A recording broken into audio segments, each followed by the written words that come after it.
11th, 2017. Let us rise for the Pledge of Allegiance.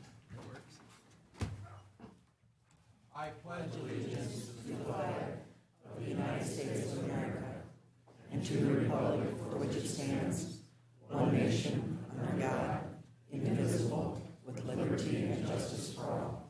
Be seated. We call forth our prayer leader for today, Jonathan Bartholow from Cross Point. But you can introduce yourself. Absolutely. Thank you, Mayor Infeld. Thank you, City Council members. I'm Pastor Jonathan Bartholow, Cross Point Church. Thanks for this opportunity to pray, and thanks for your leadership. Let's pray. God, we thank you so much for your love for us. God, we thank you for each one of these leaders that you have ordained that are sitting around this table. God, we pray that tonight that you would give wisdom and direction in these choices and the dialogue and the discussions that take place tonight to build a better community for all of us. So again, we thank you for their leadership. We thank you for this community. Pray that you would continue to have your hand upon us and give us favor in Jesus' name. Amen. Amen. Thank you, Pastor. Is there a motion to approve the agenda as distributed by our city clerk, Carla Geyer? So moved. Second, please. Second. Council discussion. All in favor signify with yes. Yes. Opposed with no. It becomes our agenda. Is there a motion to approve the August 21st, 2017 minutes?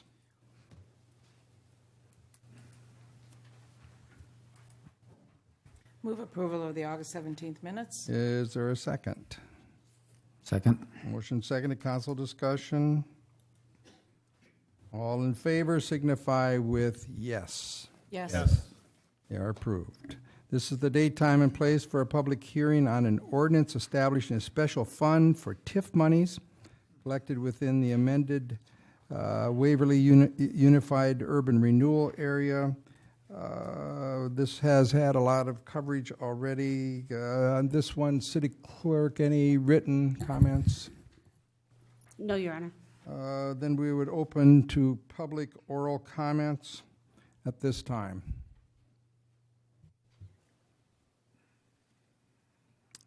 Hearing none, we'll close the hearing. A formal motion would be in order.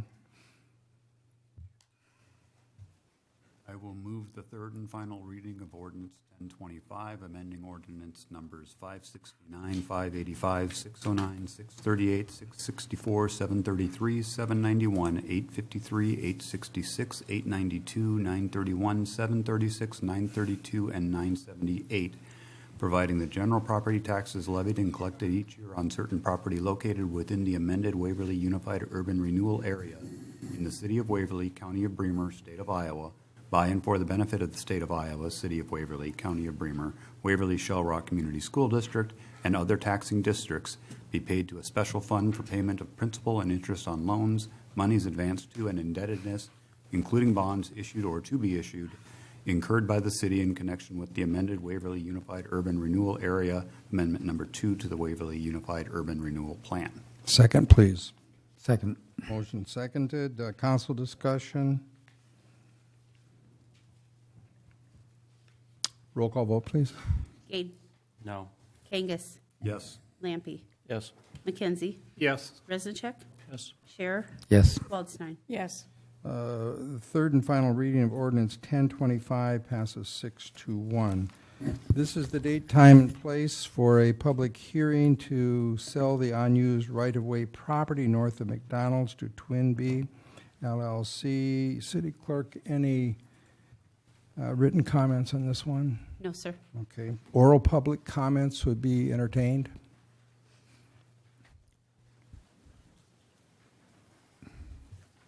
Hearing none, close the hearing. Formal motion, please. I'll move Resolution 17-111. Resolution authorizing the sale of an unused right-of-way parcel to Twin B LLC pursuant to the development agreement for $60,000. Second, please. Second. Motion seconded. Council discussion.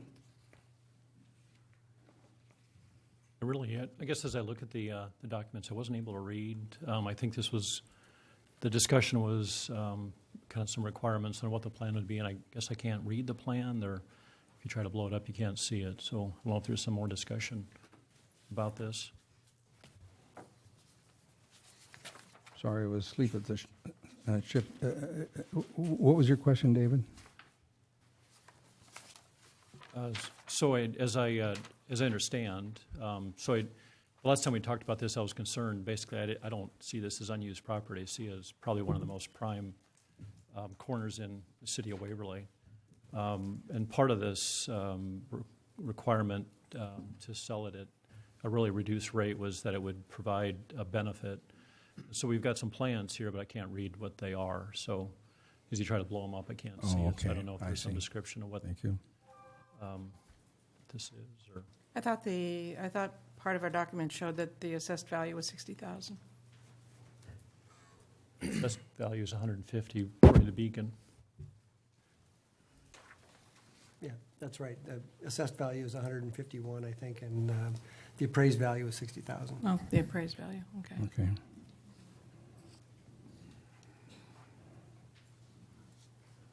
Other discussion? So I guess I'm not opposed to development, obviously, but I'm concerned that this wasn't handled to where this could be sold as a prime piece of property, which I consider it to be. Wasn't access an issue, as I recall, with regard to it being a prime? I don't think it should have been, though. I mean, we could have fixed that. How would you have fixed it? Make sure that we didn't have parcels that didn't have access, very simply. I guess I've, a couple individuals have come forth to me and said that they were interested in buying it in the past and weren't able to. So And why weren't they able to? they weren't allowed to, is what they told me. So a business in town bought it Can at a staff different give us place. some background on that? Are there people who asked to buy it and they told they weren't allowed to? I didn't have anybody that, in that situation. Well, the history of it was acquired by the Iowa DOT prior to the 1992 reconstruction of 4th Street Southwest. It was a remnant parcel, excess property owned by the DOT. The city acquired it to preserve the corridor for the Cedar River Parkway. We utilized the north half. We asked permission from the DOT if we could dispose of the south half because there were interested parties. Given the proximity to the intersection of two major corridors, there is setbacks required on entry points, which basically meant that it would have to be an adjacent property owner to acquire it in order to develop it with access points that met the setbacks from that intersection. Okay. Anything more? When does this plan, when do they anticipate starting construction on This fall. this fall yet? Is the deadline still in here? Because I remember from when we first talked about this, there was a deadline by when they had to have $1 million assessed value on that property that we're giving them here. They had to exercise the request to purchase it within, by January of 19, I believe, and then they had to start construction within a year after that. So they're plenty within the time frame set forth in the development agreement. And if they don't build something that's $1 million within a year, what happens then? Well, there's a reversionary clause on the property in the development agreement that would still apply. So when does that clock start? January 1st, 2019, or as soon as this is sold? Well, when it's sold, they'll have a year to start construction. And if they don't, that could start the reversion. Or whenever they take possession of it? Right.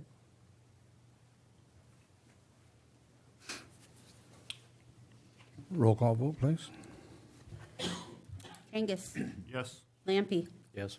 McKenzie. Yes. No? Resnichek. Scher. Yes. Waldstein. Yes.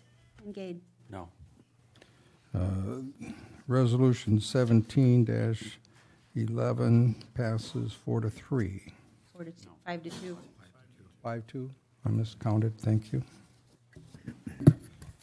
Public comments on any items not on tonight's agenda, now welcomed. Anything on not on tonight's agenda?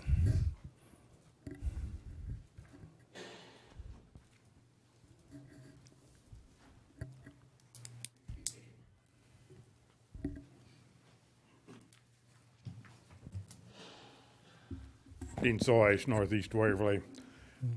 Have one question and a concern. I don't know whether it applies to anyone but me or not, but my question is, to whoever is in charge, does the city have any plans to remove the big dead tree that's on the city property at the corner of First Street Southeast and I think it's above 4th Avenue?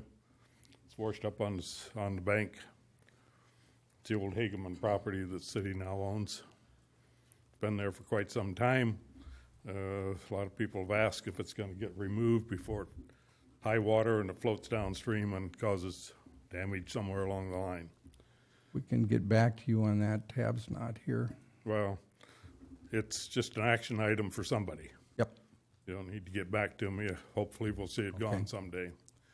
My other concern, real concern, is that I've had occasion to call the law center and a couple of times in the past 2 or 3 months at least. And I get the voice recording that everyone would get. This is a real emergency, hang up and dial 911. If not, then we'd go through all of the options. It's a lengthy list. And one of them is option 3, to get a hold of the police department. And both times I've had occasion that I think that maybe ought to have some attention by the department. So I punch in number 3. I get a voicemail that says, "No one's here to take your call right now. Leave a message and we'll call back." Now, I can't see any time that a phone at the law center should be unmanned, whether it's an emergency or not. I have no idea when they're going to call back. The reason that I have called in the first place probably is not of any concern anymore, or may not be, but I'd like somebody to explain the process or at least look into what's going on. Thank you. Thank you. Want to respond? That's a good question. That's a great question. When you do call the law center, after business hours, whether you call the sheriff's office or the police department, you do get an automated message. And the police department line is actually dial number 4. When you dial number 3, you should be able to get dispatch, which is actually manned 24/7. So if you need an officer anytime, sir, that you need that, the dispatch is manned 24/7, and if you dial the 3, you should be able to get to them. Both the calls that I made were probably between 11 and a.m. and noon or something like that. So. Okay. Our office manager that usually is sitting at her desk, takes lunch during that time period and stuff, and there's nobody at her desk to answer the business phone, but there still is somebody at dispatch that's there constantly. It didn't roll over, it didn't do anything. It just, I think it ought to be looked into. Okay. And thank you for those comments. Any other public comments? And we have 4 items on tonight's consent calendar. They are a pay request from Feldman Concrete for some downtown alley work. We have a Terracon bill for 20th Street Northwest reconstruction. We have a liquor license for the Red Fox and a special liquor license for the Waverly Oktoberfest. Is there a motion? Move approval of the consent calendar. Is there a second? Second? Motion seconded. All in favor signify with yes. Yes. Yes. Unanimously approved. Regular business item number 1 is a resolution, the Green Bridge discussion, and allow me some opening words.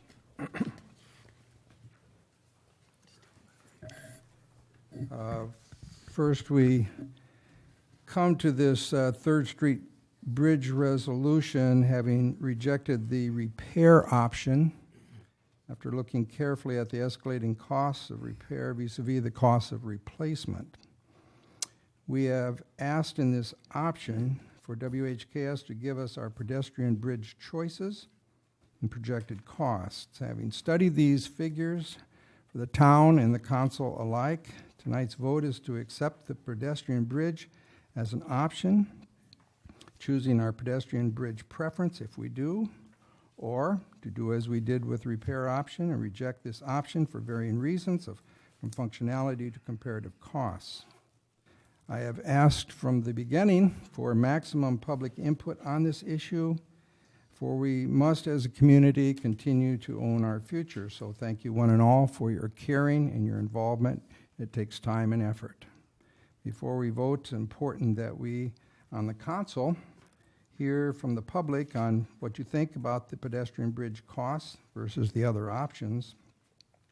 Now I ask that those for and against accepting the bridge, pedestrian bridge option, speak up to 15 minutes per position, with 3 minutes or so per speaker to allow for expanded participation. We will start with the pro-pedestrian bridge option and conclude with those who prefer another option. Mr. Bronner or Mr. Werger, if you could do the timing on this, it'd be helpful. You can confer. First, those who are for the pedestrian-only option are welcome to the microphone. Again, we have 15 minutes to... this is, I know we've all weighed in millions of times, but the council needs to hear one more time, having looked at these figures. It isn't just the whole issue. It's these figures. Is this something that we would wisely pursue going forward or put a halt to tonight? So those for the pedestrian bridge only are invited to come to the microphone.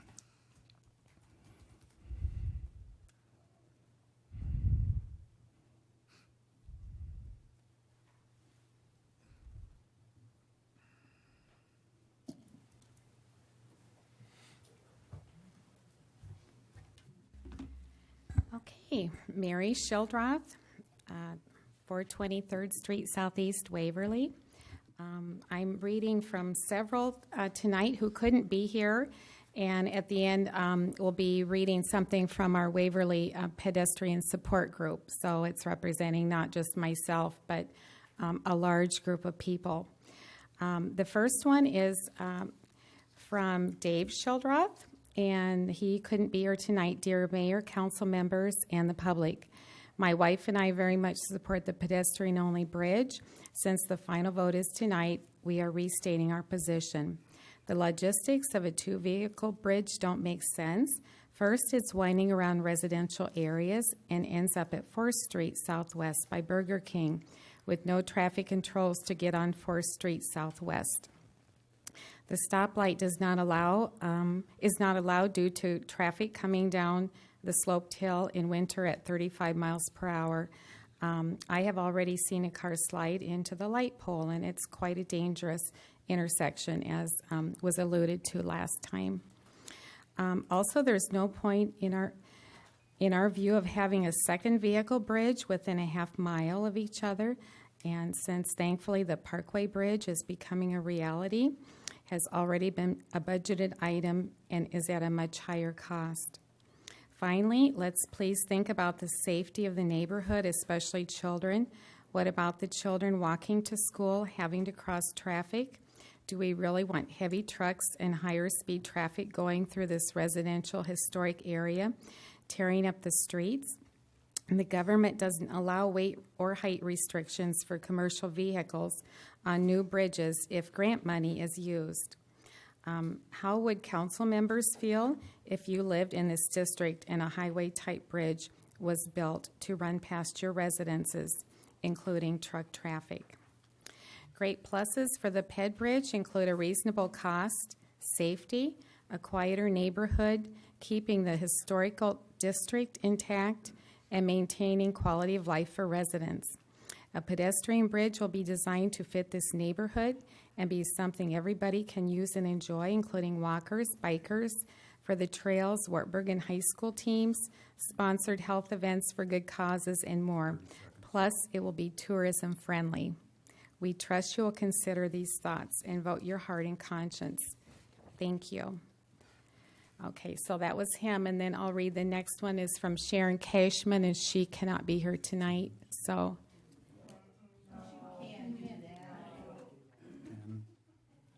What should we do? Yeah.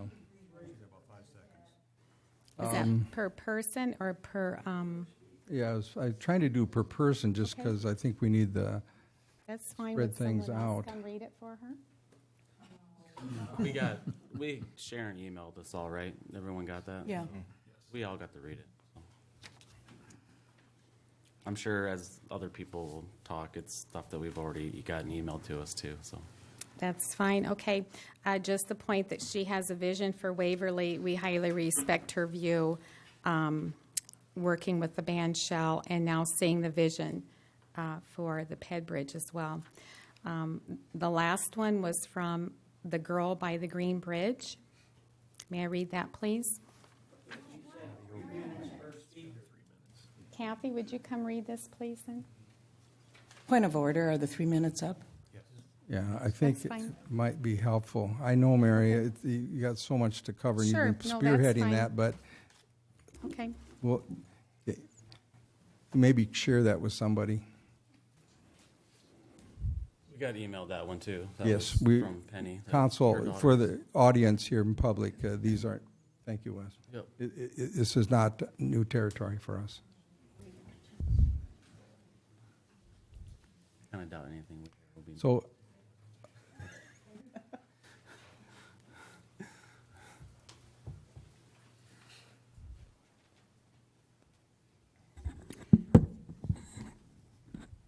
This is from Sharon Cashman.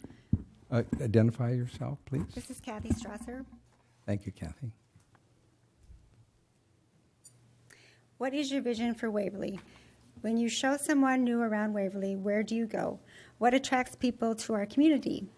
We don't always think of tourism when we think of Waverly, but we should. Waverly doesn't have an RV park in town, but it could. Brooklyn Park and Red Cedar Park areas. We fight to get a campsite in Decorah on weekends at a campground that's full of cyclists, fishermen, kayakers, walkers, and runners. Why Decorah? There's a river. There are bike trails. There are farmers markets, and there are coffee shops plus entertainment. And there are restaurants and safe, friendly place to visit. What does Decorah have that we don't have? It's a vision to attract people through recreation and tourism. So what is your vision? A safe, walkable community with a friendly atmosphere, or another busy road to bypass the downtown stoplights. If a car bridge at 3rd Street Southwest, I will use it. I will be mostly my shortcut out of town to visit other bike-friendly communities. What is your vision for Waverly? The neighborhoods that are affected and connected by 3rd Street Bridge should have the greatest say in what is needed. For the rest of us, it's just a bypass road to avoid stoplights through town. Think of the future and your vision for Waverly. And this one is from The Girl by the Green Bridge. Dear people voting for the Green Bridge, I am a 10-year-old living in the neighborhood by the Green Bridge. I could not come tonight, sorry. I don't want it to become a road where cars drive. I like the idea where it would become a pedestrian bridge. You want to know why? Because it would be noisy, and I need my sleep. Also because of what happened long ago. I was in my bed, wide awake. I was 6 at the time, and the cars down in the street didn't help. Then I heard a commotion. I looked out my window and saw my dad talking to police. I went downstairs and asked my parents what was going on. They said a drunk driver hit our house. Now imagine it was afternoon and I was playing outside. I could have been killed, but I want to tell you something, and this is not coming from anyone but me.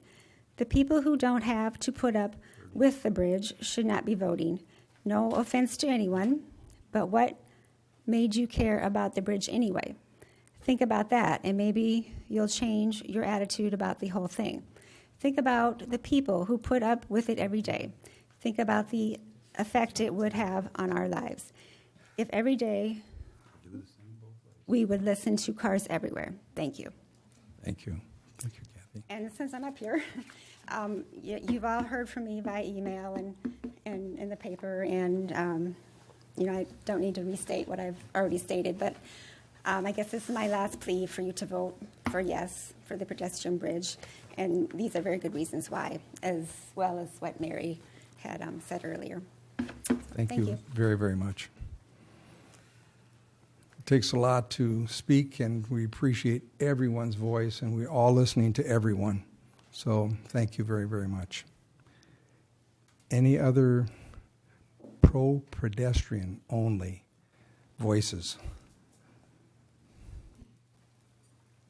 So my name is Brian Bergen, and I live at 322 3rd Street Southeast, so I'm a block north of the Green Bridge.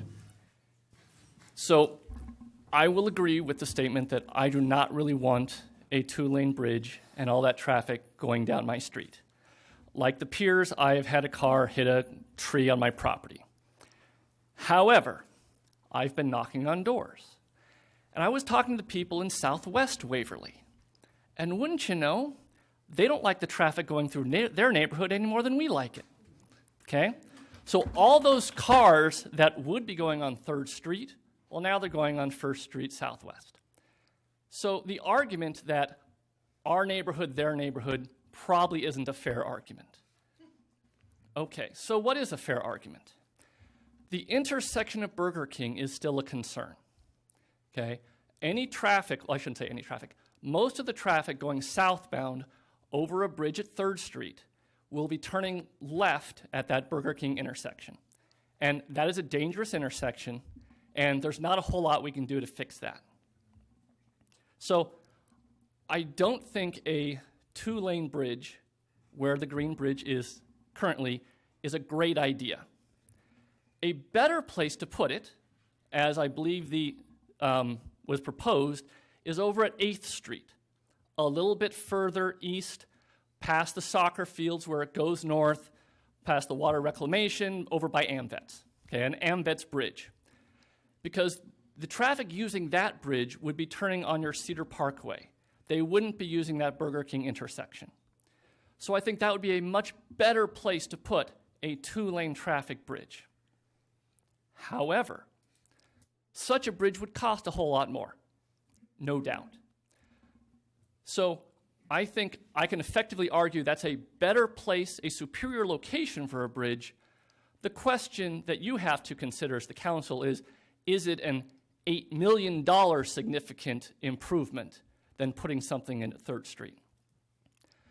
I would like to see a pedestrian bridge where the Green Bridge is. That's my neighborhood. I think people would use it for bicycling, for walking. I think it'd be a great location. In any case, where the 3rd Street Bridge is now is not going to be, well, it's not serving any purpose. You might as well knock the thing down, okay? Right now, all it's doing is providing a dam. We're not going to renovate it. You can build a pedestrian bridge, a two-lane bridge, whatever, but you're going to have to start over from scratch. So there's no point in maintaining what you've got there. It's just serving as a dam on the river. So, thank you. Thank you, Brian. Was that, what side of minutes was that for? I was in favor of the pedestrian. Okay. Sounds good. If everybody Other agrees with that. pro-pedestrian only? Okay. Now, those who would prefer another option, we'd invite you to come to the microphone.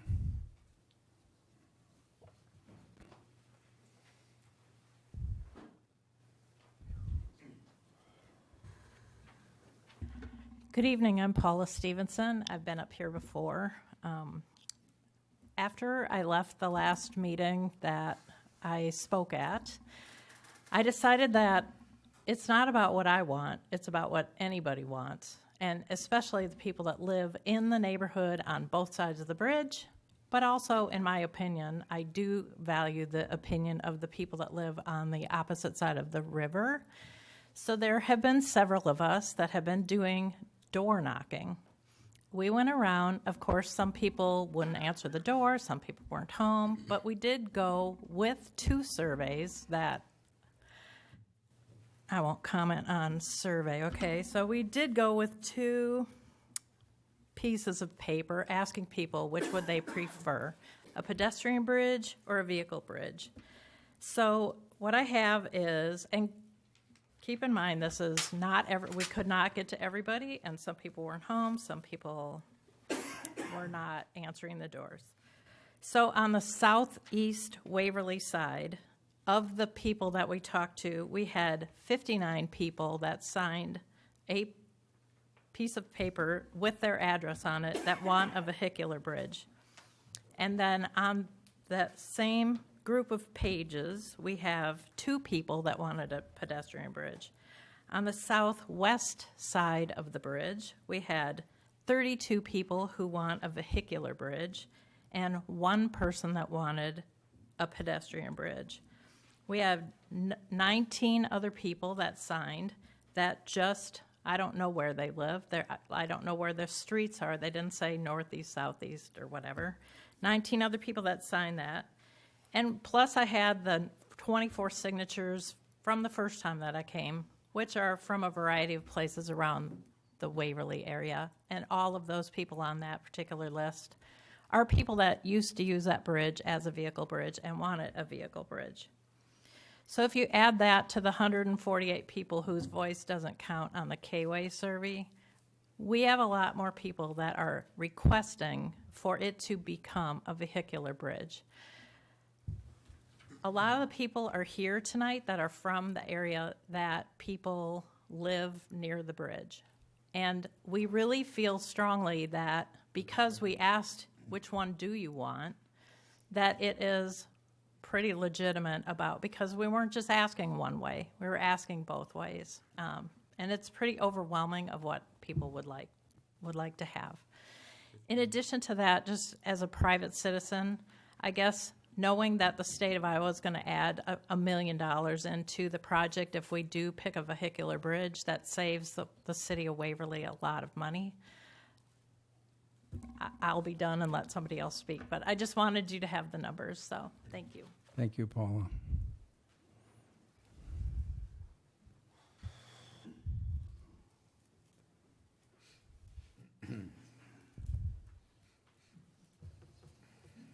I'm Barth Steer, and I live at 322 First Street Southeast. So I live near the bridge. I've been inconvenienced for 2 years. I use that bridge probably 3 times a day. It should have happened in 2003, but a few people on 3rd Street stopped it then, and a few people on 3rd Street are trying to stop it now. And I'm totally against that. I think you should have a referendum, because a bridge affects the whole city. It affects us more in Southeast, but it affects the whole city. And I think you guys would be really surprised, because everybody I've talked to, except a few people on 3rd Street, want a vehicle bridge. That's all I have to say. Thank you. Thank you.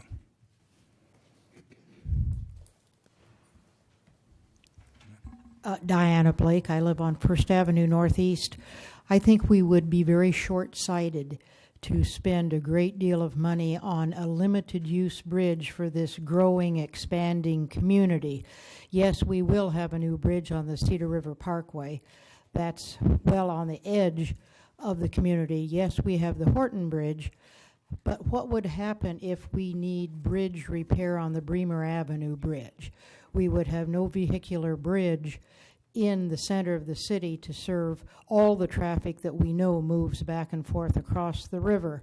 I understand the Bremer Avenue Bridge is a little bit older than I am. I know I'm going to need some repair soon, and I suspect it may also. We take for granted that we can whip across that bridge anytime we want. If it's not there, what do we do with bridges spread out and limited access on a green bridge that's for pedestrians and bikes only? We need to take advantage of the money we have, pool it with the state of Iowa, and do a bridge that's for everybody in Waverly, whether they bike, walk, or drive a car. Thank you. Thank you, Diane.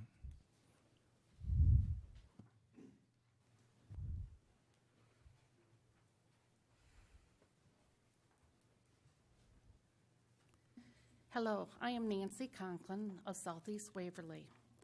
I am against the 3rd Street Bridge to be a pedestrian bridge. I really feel that it does need to be a vehicle bridge to keep traffic moving through the city of Waverly. I am an Iowa licensed realtor and have been practicing for over 18 years in Waverly and the surrounding areas. And in the last few years of my experience of bringing buyers into the community, showing them around, they are going against of looking at properties in those areas because it is very inconvenient to get around town. So I think in order to keep the property values in the southeast quadrant stable and even increase, I think we need a vehicle bridge at 3rd Street. Thank you. Thank you.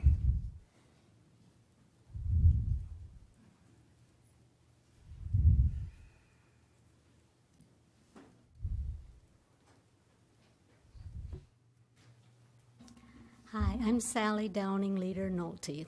I grew up about a half a block from the Green Bridge when there was two-way traffic going through. The noise really wasn't that bad. But anyway, I have now moved back to Waverly, and I have found it very frustrating that there is no alternative route to get across the river, especially with all the construction going on. And it seems like most motorists are not very happy around here, and I thought maybe that's why. Thank you. Thank you, Sally Downing.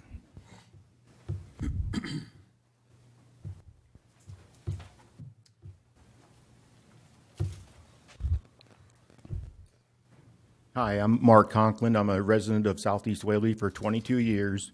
We've raised 2 children in this neighborhood. They've walked to Southeast School every day during the school season. We've never had any problems with traffic coming close to getting hit.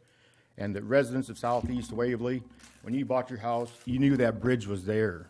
It's not going to go away. We need a vehicle bridge in Southeast Waverly.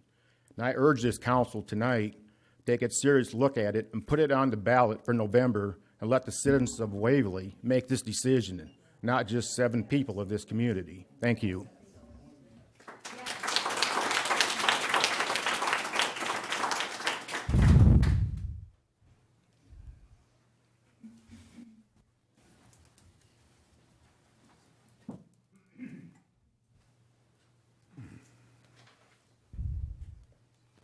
I'll try it one more time. I'm going to challenge the council a little Just, bit. just for people might tuning in late. Dean Mr. Solish, Northeast Thanks, Waverly. Dean. My position all along has been, since the repair got shot down, that we need a vehicular bridge there. And I'm going to challenge the council to listen to the citizens of Waverly. I have not talked to anyone that wants a pedestrian-only bridge, and I can't see your emails and your phone calls and your letters, but I'd be totally surprised at the numbers on that if it came back any more than that the majority want a vehicular bridge. You people are running a multi-million dollar business. I ran a business for several years. I'm still involved in it. If I did not listen to the people, or any merchant in this room or in Waverly did not listen to the people they were trying to serve, my doors would have been locked within 2 years. The city doesn't have that option, but you need to listen to what the people in this room are saying tonight, and the people that you've gotten emails from and phone calls from, because if you don't, the consequences might not be pleasant. And so that's really all I have. But I just challenge you to do this as a business and listen to what the public has to say. Thank you. Thank you.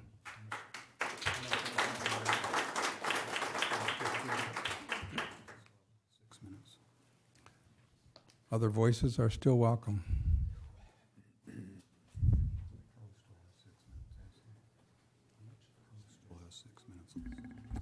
I'm Larry Hanson. I don't live down by the Green Bridge, but I live up in northwest part of Waverly, 1010 4th Street, if you need to know. I'm very much against the pedestrian bridge because I think it's a waste of money. You have no idea how many people are going to use that bridge. You have done no study on it. I'm in agreement right now that I would go along with the rest of these people. If you want a bridge in there, it should be a traffic bridge, two-lane traffic bridge with a sidewalk on the side. As far as kids walking to school, I live up at Cary, by Cary. I see maybe 10 kids walk to school. This day and age, parents take their kids to school. They don't let them walk.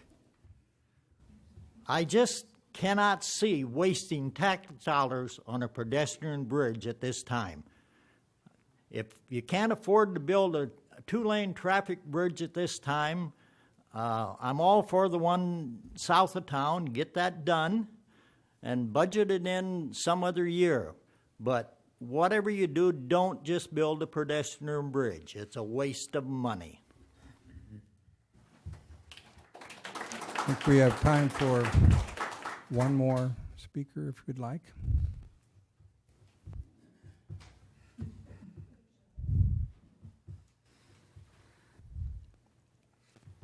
Hi there. My name is Shelley Gaywicki, and I live at 401 First Street Southeast. Been there for 17 years.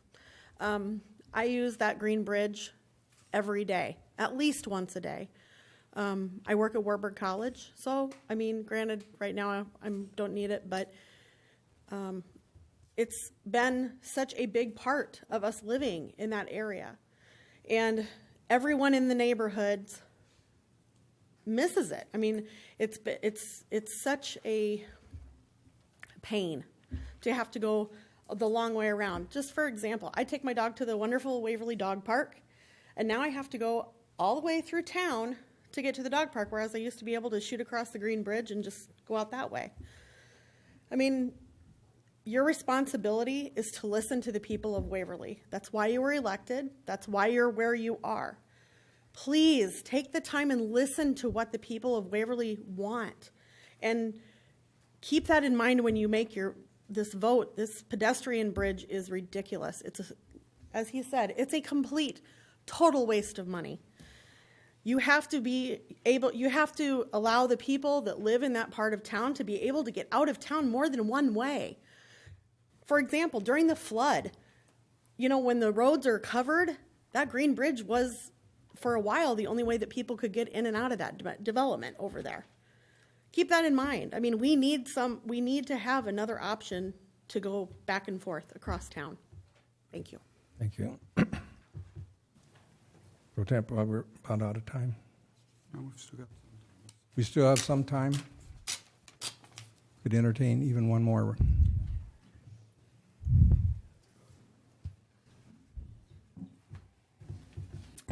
My name is Carol Herman.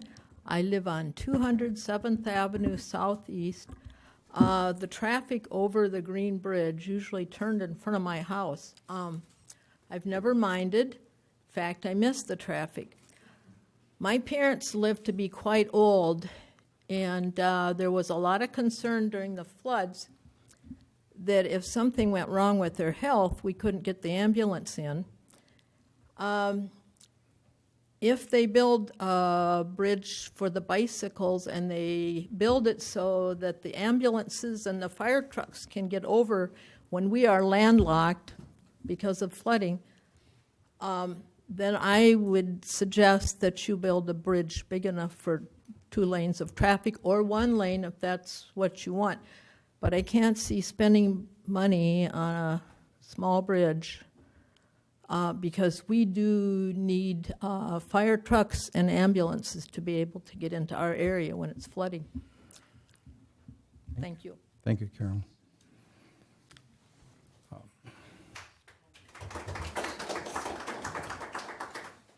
Council, given the costs and given the public input that we've all received, but we're also anchored by our own reckoning and our own consciences. So the question is, putting all that together, should we proceed with the pedestrian-only bridge option? I'm going to ask for a hand show. If you think we should not proceed with pedestrian bridge, please raise your right hand. Point of order. Yes. What's the process that we're following here? Okay, I'm sorry. Last time I did this, I gave a little briefing ahead of time. We're going to do hand votes. First, to proceed with a pedestrian bridge only, or not to proceed with that, so that's the first vote. So are we going to, because the question we have before us is, we have these figures, we looked at them and balanced it the best we could. Is it worth proceeding? Just like we did with repair.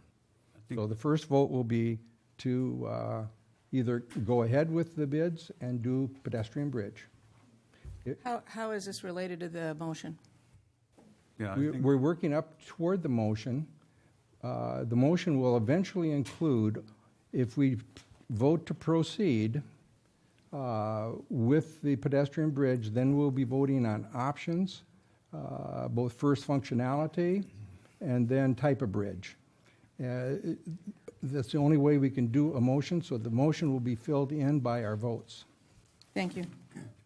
Mr. Mayor, I think what's been published as far as what our discussion is, there's a resolution, and we have options A through R in the resolution, and I would think it would come down to council discussing and then making a motion on one of those options, and then the vote would fall where it falls. Are you trying to eliminate the options as we go? No. Yes, right. I'm going to start with functionality, and then we'll work towards type of bridge. So we will get there, but we'll get there piece by piece. Mr. Mayor, I have a question. If we do what you're proposing and the vote fails, do you have other options for us to consider? No. If it fails, this is, and we move on to the next agenda item. If it passes, we have a whole series of decisions to make on type of bridge. And I thought we'd start with functionality.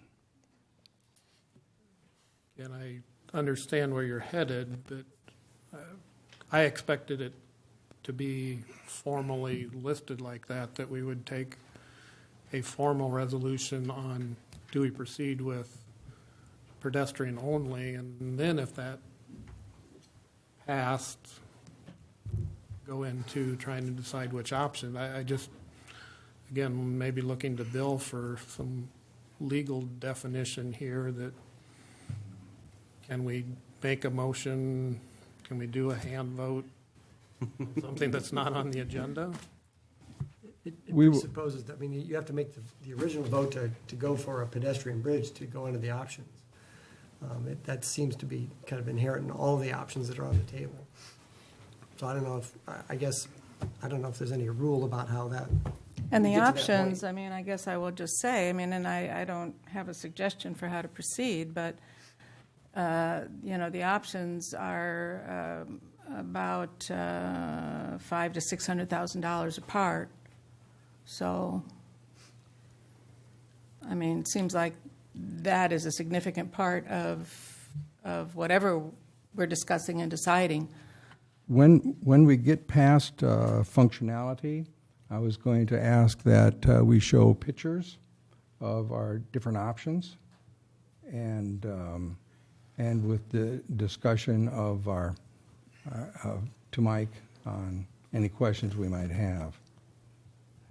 But it seems to me the first question is, and one I was prepared to proceed on, do we want to accept the pedestrian bridge only? It'd be a hand vote up or a hand vote down. And Bill, you just said that is a legitimate legal way of proceeding. I think it's inherent in every option you have here. You have to vote first on moving forward on a Right, but pedestrian option. does it matter whether it's a hands up or down, or does it matter whether it's an official vote? So a resolution has to be a roll call vote per Iowa code. Mm-hmm. You're not changing the agenda because the item is still what was introduced. Mm-hmm. So you could have as many motions as you want on one item. Now, I'm not my goodness, I'm not telling mayor and council how to handle this or anything, but that is what I know. So to make this maybe We're going to is- define the entire resolution first, is what you're saying, and Correct. then make a motion with the option in it to be voted on by a roll call vote. So if it passes that we want to proceed, then we'll do it. But passes item by item. a hand vote? Well, that's how we proceeded before. vote would be roll call. That's been our modus operandi so far. Got it. Whatever, yeah. I mean, it seems to me on the hand vote, what you're talking about is more of a show of support, because I still think you have to either not go through with the motion. Eventually, we end up with the motion. But the motion will be comprehensive because by the time we get to the motion, we'll have decided, if we decide to proceed, with both functionality and type of bridge. So it'll be a motion that will be inclusive of And if the all motion parts. fails on the hand vote, Then then we move on. I guess my concern about taking a hand vote is that it doesn't give members of council the opportunity to provide any rationale for how they would like to vote. I think that might be important.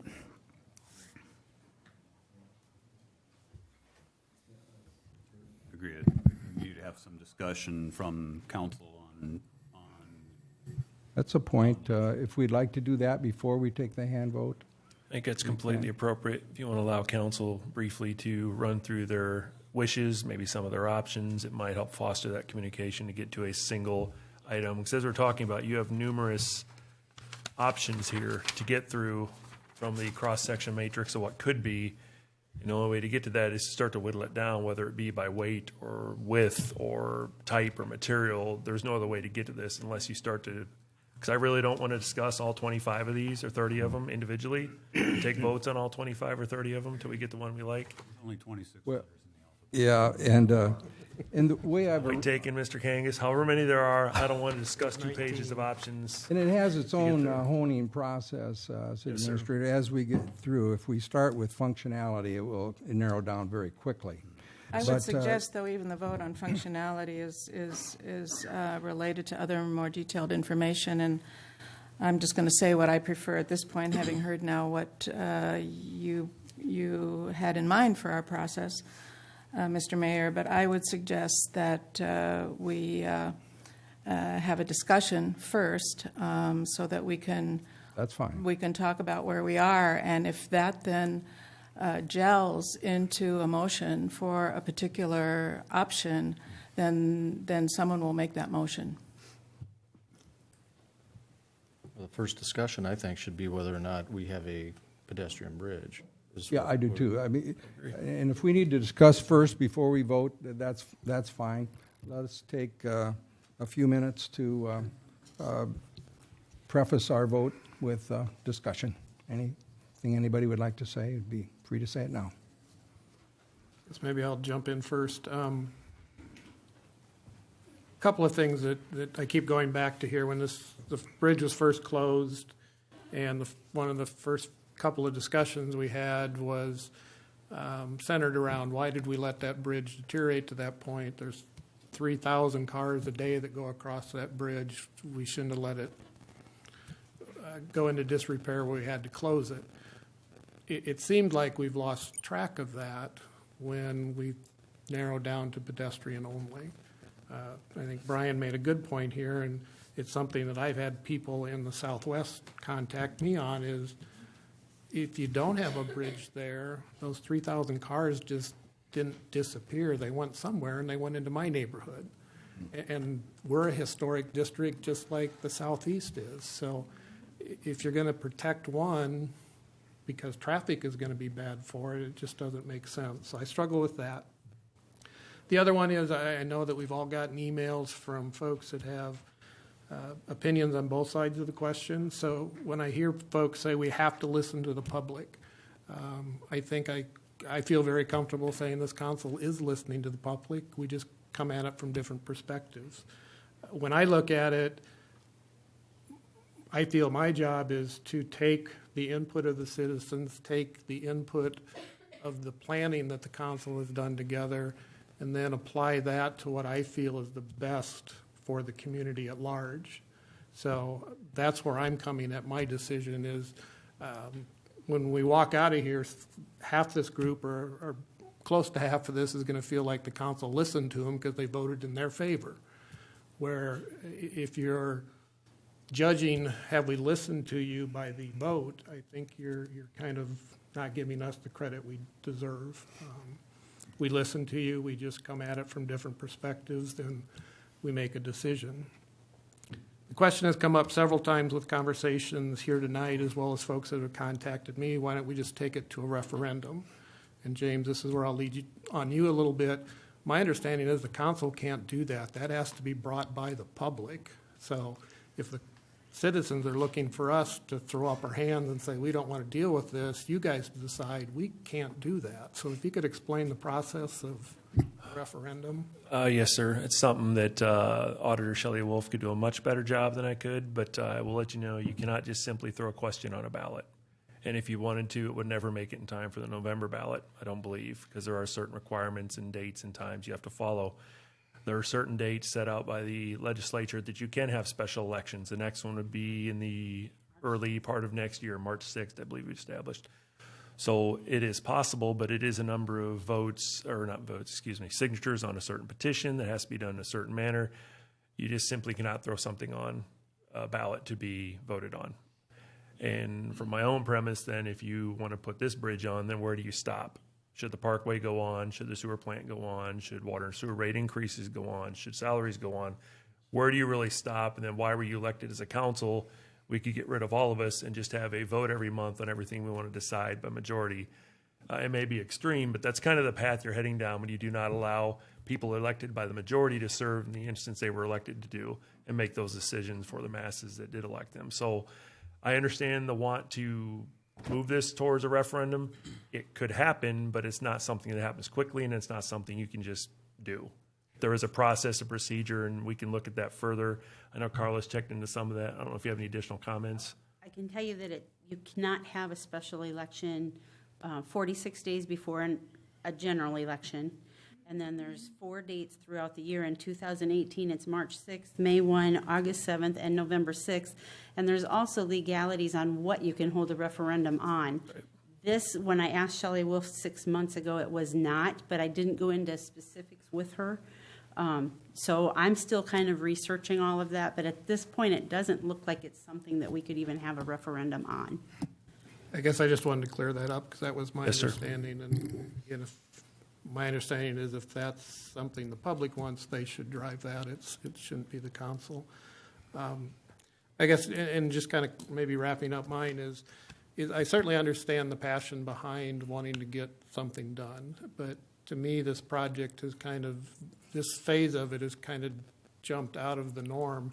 We haven't even had discussions on how and when we would pay for it, and even if it's voted on tonight, until it goes through budgeting and budget dollars are allocated to it, it's still a project that can't get done. So I just want folks to understand, if it's approved, we pick a solution. That doesn't necessarily mean this is the last time we ever talk about the 3rd Street Bridge. Well, and just to clarify what you're saying there, if I put myself in somebody else's shoes listening to that, I think what you're saying is it is an unbudgeted item at this point in time for this year. So again, when it comes time to voice an opinion, that's kind of what's running in the back of my head. I'm going to make the choice that I feel is best for the community as a whole, not just a neighborhood. Well, I'll just piggyback on that. It is an unbudgeted item, and my concern is loading up our spending agenda with more items than perhaps we should. I did get the impression earlier in the spring that there was a feeling, at least among some on council, that we would do well simply to wait until the Cedar Valley Parkway is finished, see what the traffic patterns become, and then take another look at this bridge. And given our fiscal realities, that makes sense to me at this point.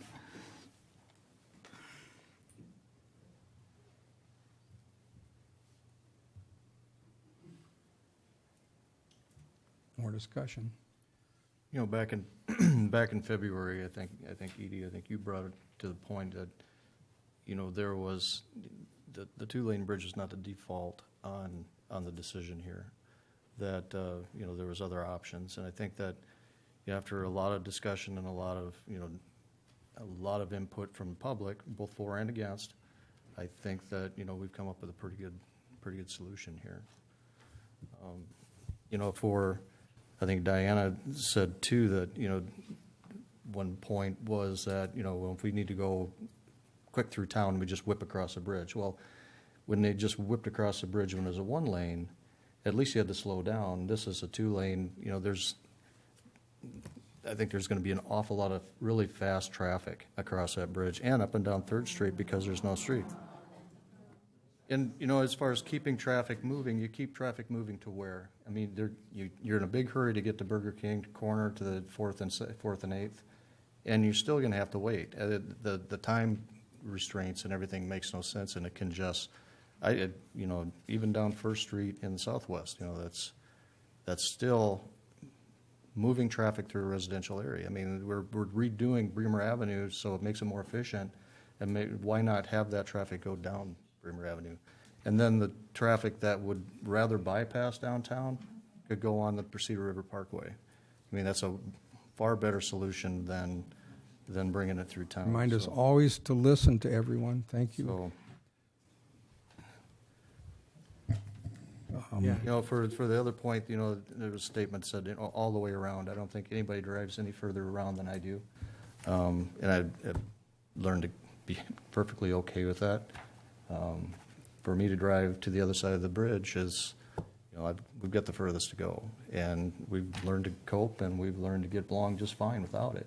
And for just to be a shortcut or to save 30 seconds of time to be able to go across that bridge and through residential areas and the hazards involved with that, I don't think is the right thing to do.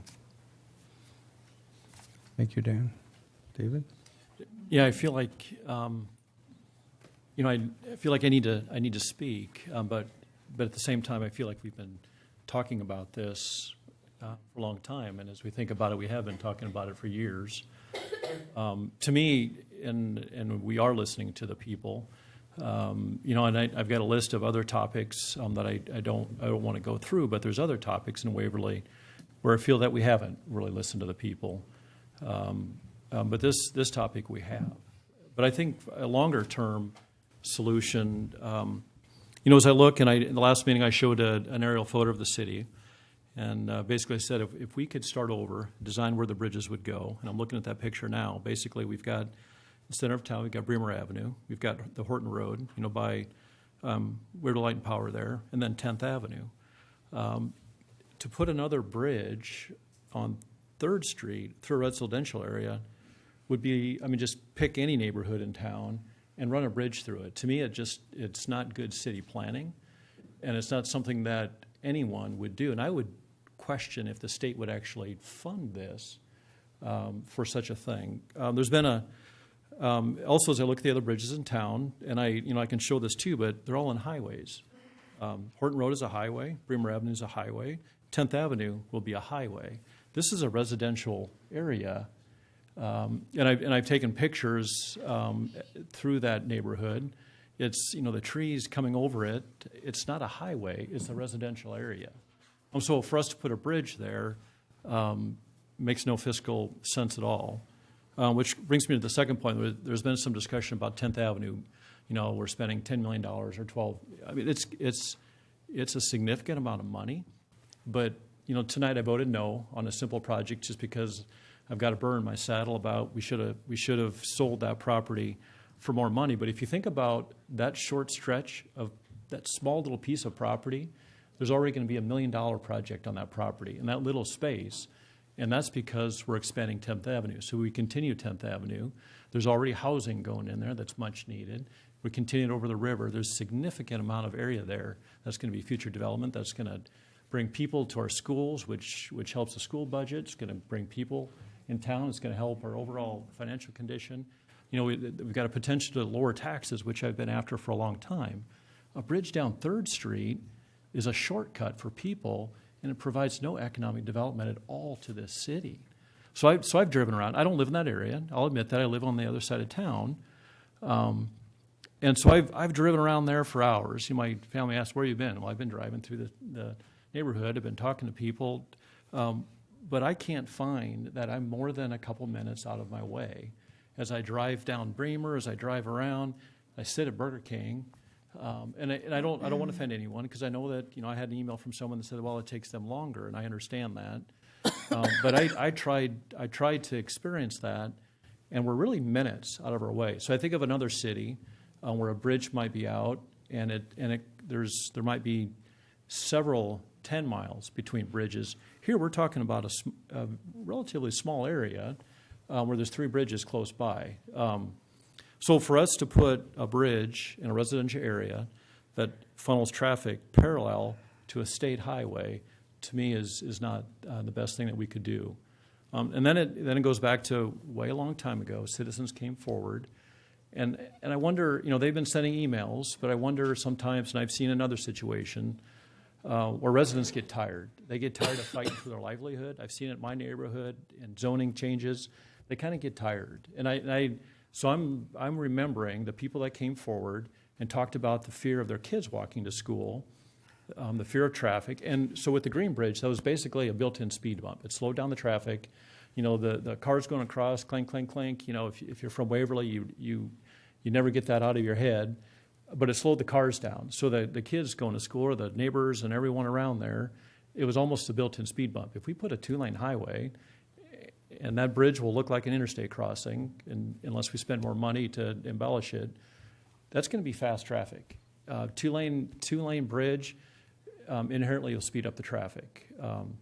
So that my position is the pedestrian bridge solves the problem for the people that needed their kids to walk to school, and I guarantee you, kids are still walking to school.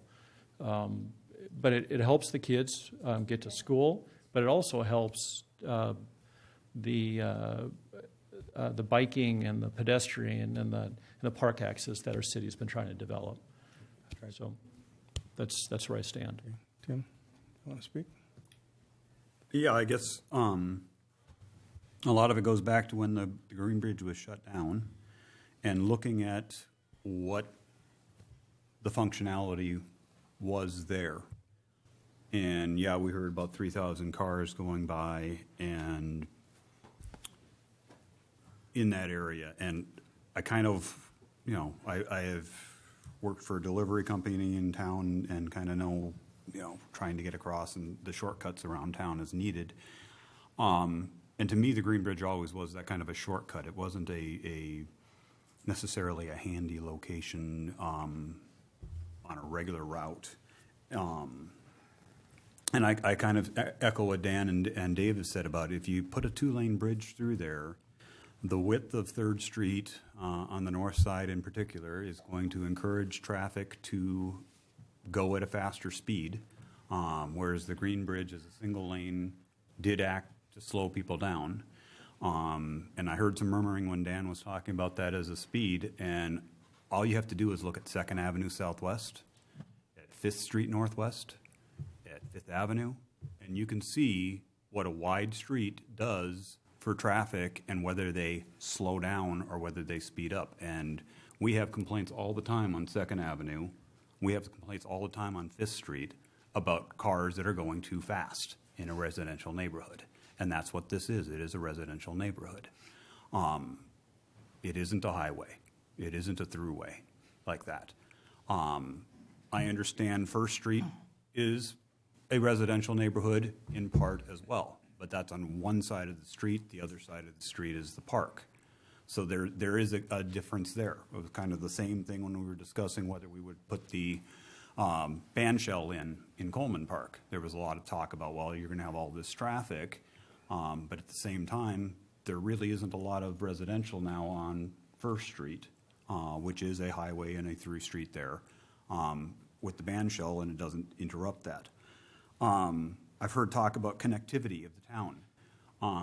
But to me, this is a bridge to nowhere, really, because of if you're coming south across the bridge, you've got 4 turns to get onto 4th Street at a minimum. If you're going to go out and go south onto the Parkway, you still have to make multiple turns to get to the Parkway, and then you get a light at least.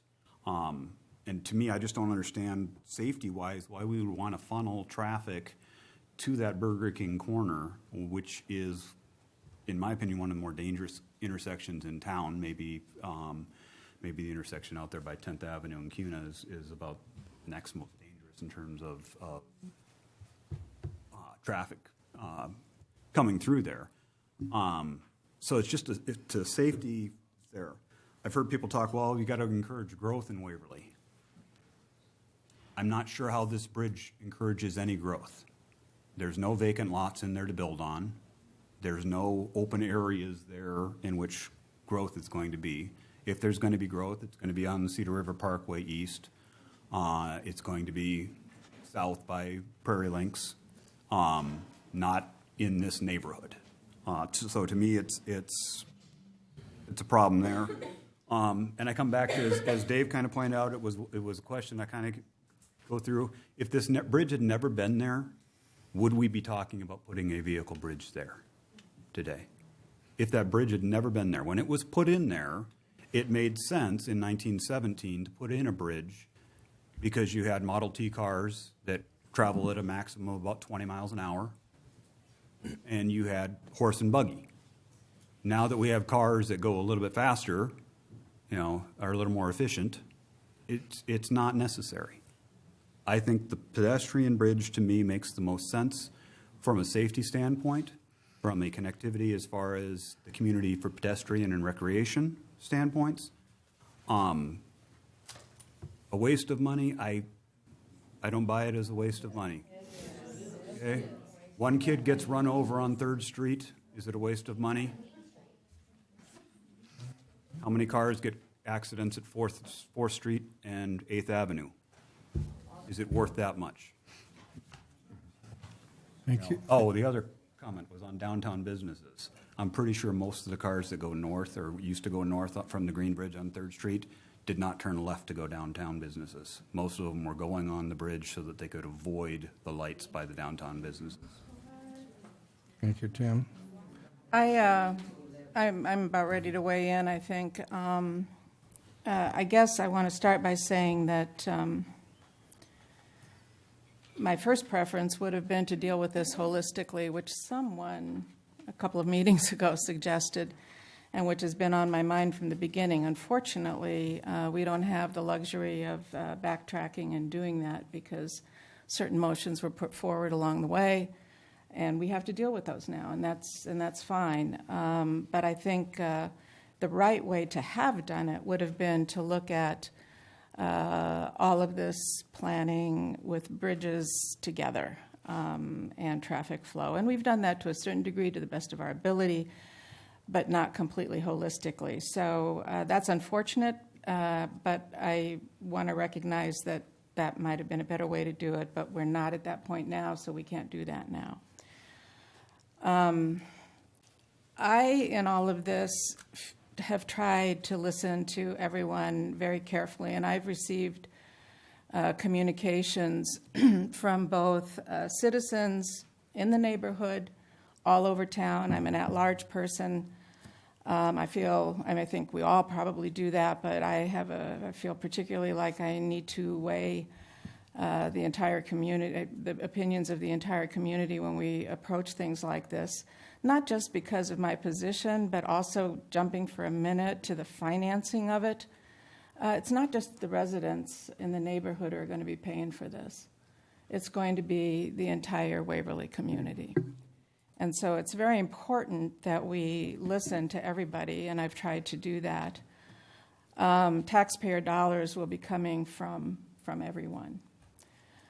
I also want to clear up, while I'm on finances, to say that while we don't have currently a promise of $1 million from the state for I don't know how many years, more than I've counted at least in what I've gathered a long time ago when we first started this process, the letters that came to the city, the Green Bridge has been on a list of the states for being in disrepair for a long time. Now, they don't put it that way, but they send us a letter every year in December and ask whether we are ready to take $1 million in order to repair that bridge.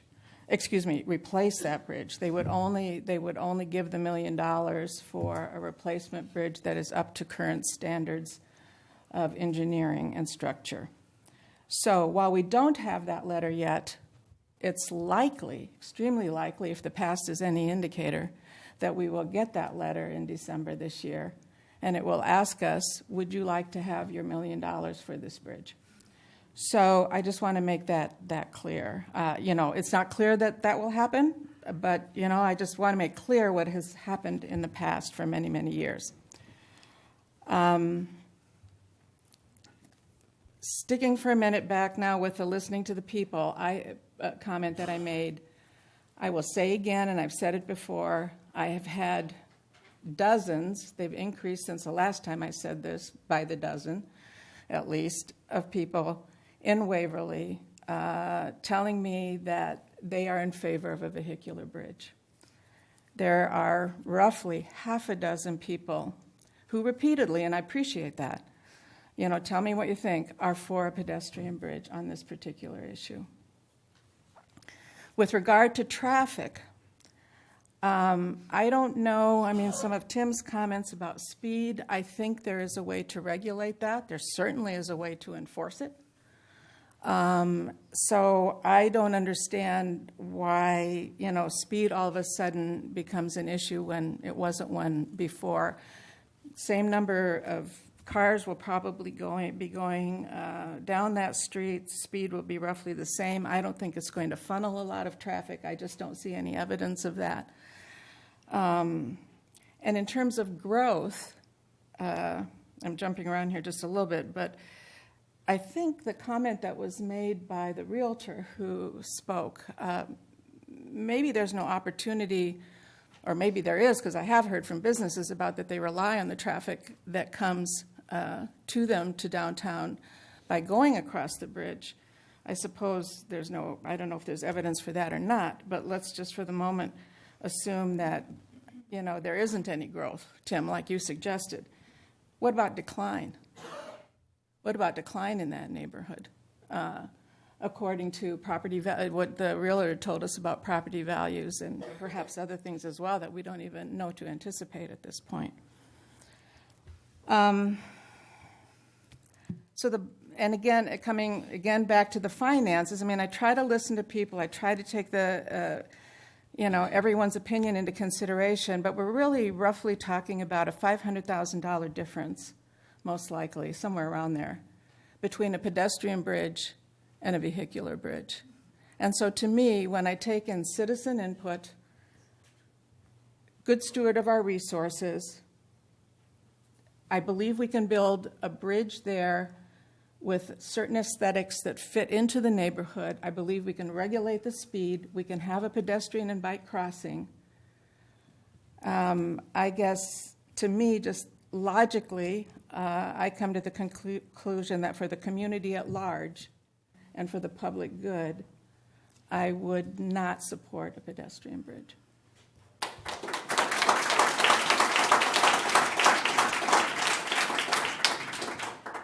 Any last words? We're going to have to move along. It's a long night. My question, I guess, on the real estate values are what's going to happen to the price of the homes on 3rd Street, on the north side of the bridge there. Yeah, exactly. Or forward like Dan's house. Is that going to be positively affected by having 2 lanes of a highway running by them? Why do you think it would be negatively affected? Why do you think it would be negatively affected, Tim? You don't think that having larger amounts of traffic going by a residential neighborhood? I don't accept that premise. Yeah, I don't accept the premise that there will be Okay, more traffic. I don't want to get back and forth on this. I think we guess stated our points. My thought is a 1-lane bridge deterred more people from going across, whereas a 2-lane bridge will not be any kind of a deterrent. So the only way the traffic flow will go would be up. You're not going to have less than. I'd like not to get into debate. We're stating our positions. Wes, did you want What's a to conversation? weigh in before? maybe just 1 second. I guess I can, and I've had a history of, and I've asked the same question. And I've generated data that shows the property values over time next to a highway bridge compared to the property values next to recreation. It's a no-brainer. This isn't a highway bridge. I'm sorry, Dave, but But it's an arterial. It's not a residential street.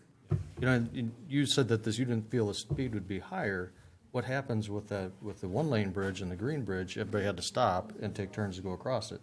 So there was no speed, there would be no speed, regulation from the bridge itself. there were only 2 more blocks south of the bridge. I mean, the vast stretch of the bridge was before that, and of the street was way before that. And the comparisons to some of the streets that Tim mentioned are very different because they're much longer. How much time have you spent? Okay, I think that rather than go I've been back over and there a forth, lot. restating our Matter of fact, I looked at positions. your house. One more time, I didn't know what that meant. Did you want to weigh in, Wes, or not? We've talked for 2.5 years on this, so I'm ready to get it over with. So let's go. Okay. Nothing more needs to be said.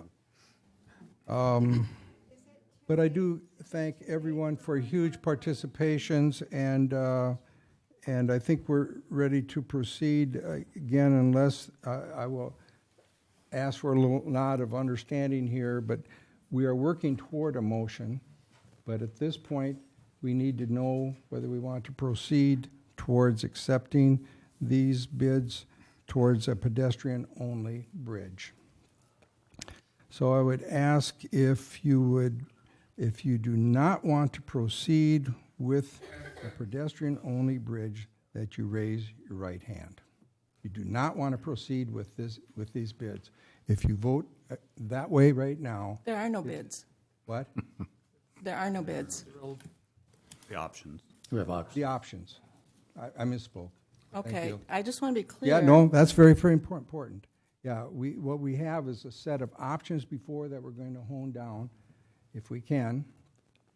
And so the question is pedestrian only or another option? I Edith, guess go ahead. I, with all due respect, I disagree. I think somebody should make a motion.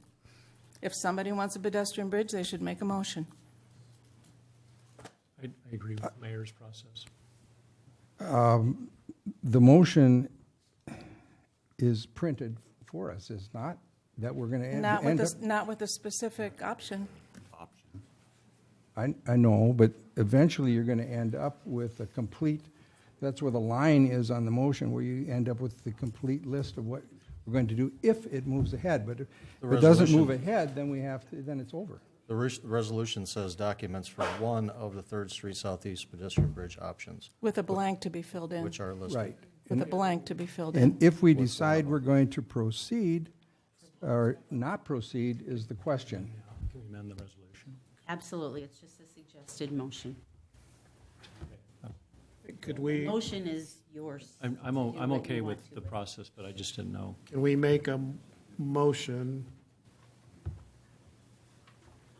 Proceed with one of the Okay. options for the development and construction plans. Since I'm getting a lot of resistance, I do want to get us all on the same page. Dan, if you'd like to use it, we can do hand vote after we get through this. If one of you'd like to make a motion. I understood what Carla said earlier. We could make as many motions as we want to get us to the resolution. Correct. So if we leave the resolution as is now, and I make a motion that we do not continue down the path of a pedestrian-only bridge, that would give us something to vote on. It's the same intent, and it's fine with me. If it's To me, a little it's the more same- substance. It's than same. Is just there a raising your second? hand. Second. It's been motion. My problem with that is that this is procedural. Once you voted on the resolution, that's essentially done. So I would make a friendly amendment to your resolution then, to your motion, because once we start voting, actual voting. We need to make it affirmative to the resolution. Right. I will rephrase my motion. I would like to make a motion that we continue to decide on the appropriate option for building a pedestrian bridge. I'm not going to second that. You'll have to find somebody else. That just, so like what Tim is saying, if we vote yes, then we keep going. If it votes no, then it dies. That's, okay. That's a better way of going down the road, you know. Again, we get to the same answer, just phrasing it to be consistent with the motion or resolution. Right, yep. Did it have a second? I will second with that. City Clerk, could you read that just so we know you can't? Then, Dan, give it again because I want the City Clerk to be able to read it. I make a motion to continue with the process of trying to decide on which option to put out for bids to construct a pedestrian-only bridge. I will second that.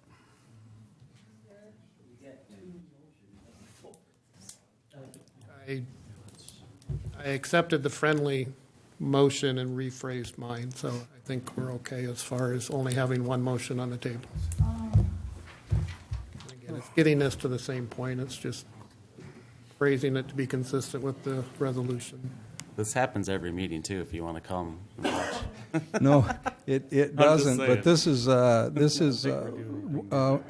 process I want to make sure we're sticking together on. That's why I'm as flexible as I can be. I don't want divisions of the House other than the vote. So if you vote affirmatively, you're wanting to proceed with the pedestrian only. If you vote no, you do not want to go with the pedestrian option. Okay.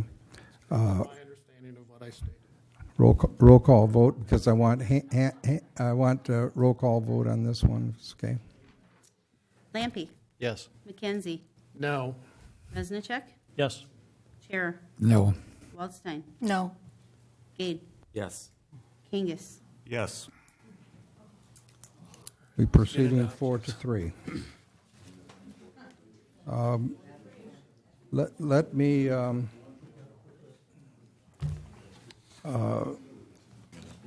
We are now at.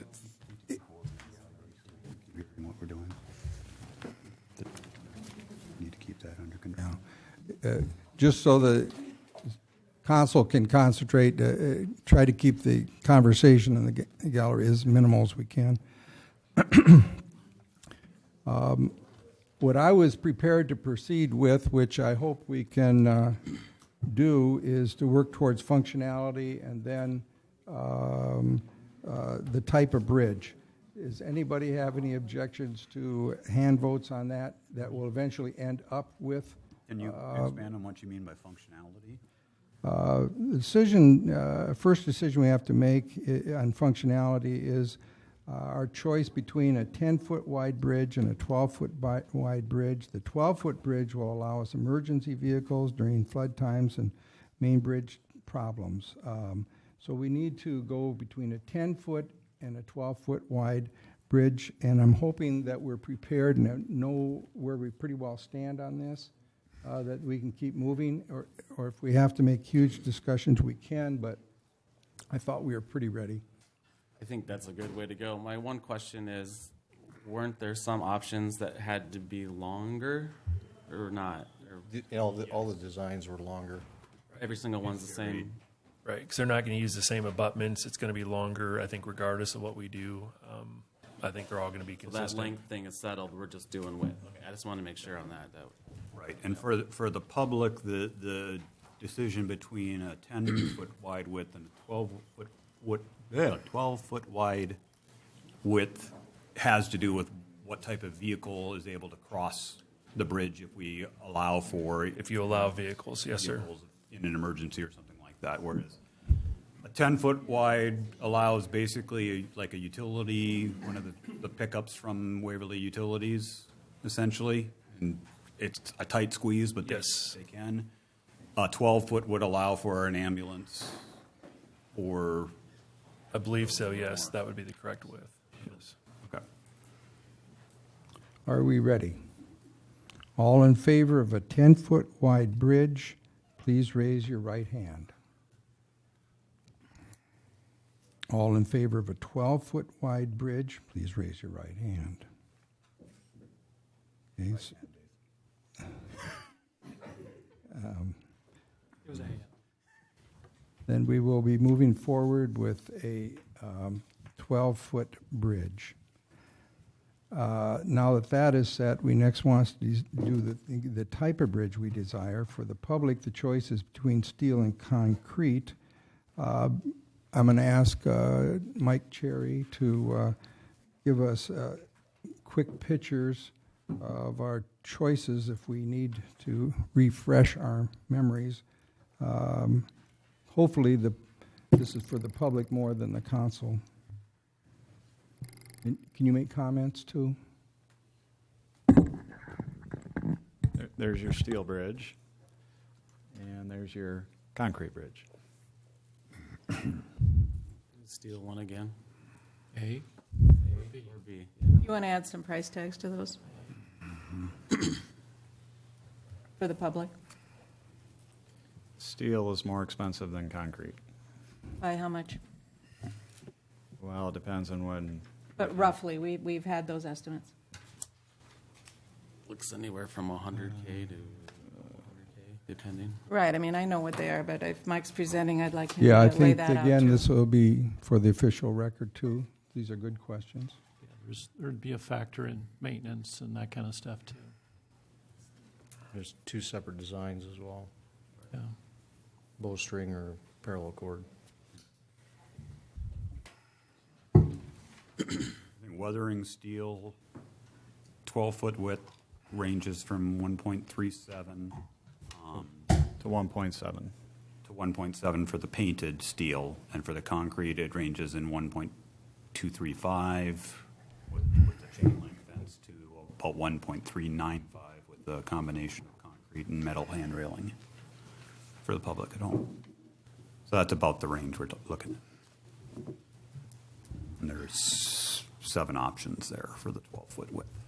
So the 1.2 gets us basic concrete with just your everyday chain link vinyl fence. Which is kind of what the cheapest. It's the Janesville Bridge. That's the way to go.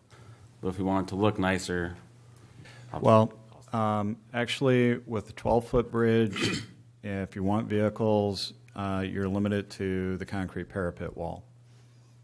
Okay. At that point, you design it for vehicles, chain link fence isn't going to be sufficient. You have to go with the concrete parapet wall, so that would be the Yeah.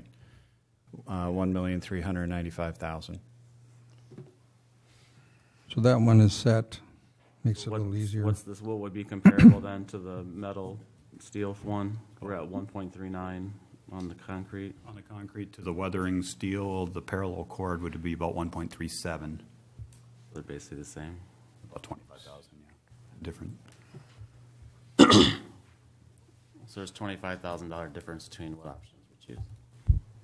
Well, if we could Well, go all no, the way I to mean- the painted bowstring for 1.7, so we could go another. Sure, but yeah, basically There's a full range of 1.2 to 1.7. well, we just narrowed down that we couldn't choose some of those, so Right. we're down to $25,000 difference. Whatever you choose. Okay, for those who would like a concrete pedestrian bridge, raise your right hand. Well, we'll hone it after that. Those who would like a steel pedestrian bridge, raise your right hand. Okay, steel it will be. Next, we must decide between bowstring and parallel cord trusses. Pictures? Let's see what we got.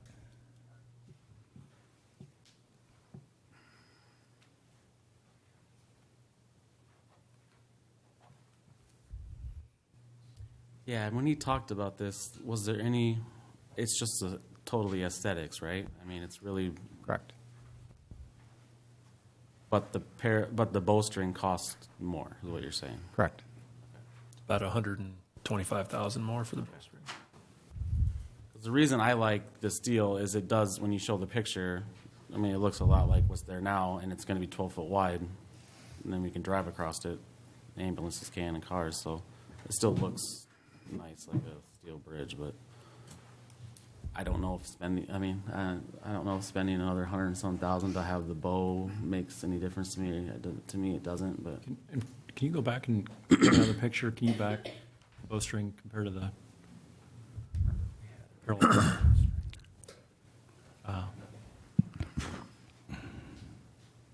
He was saying too, it's not gonna be straight across anyway, right? Isn't it kind of gonna? It'll be arched like this one. So it's gonna appear to be arched, even if we don't. Parallel beam will be arched. A parallel Parallel beam. cord will look a little bit because of the pieces. Didn't he say there was like 3 pieces?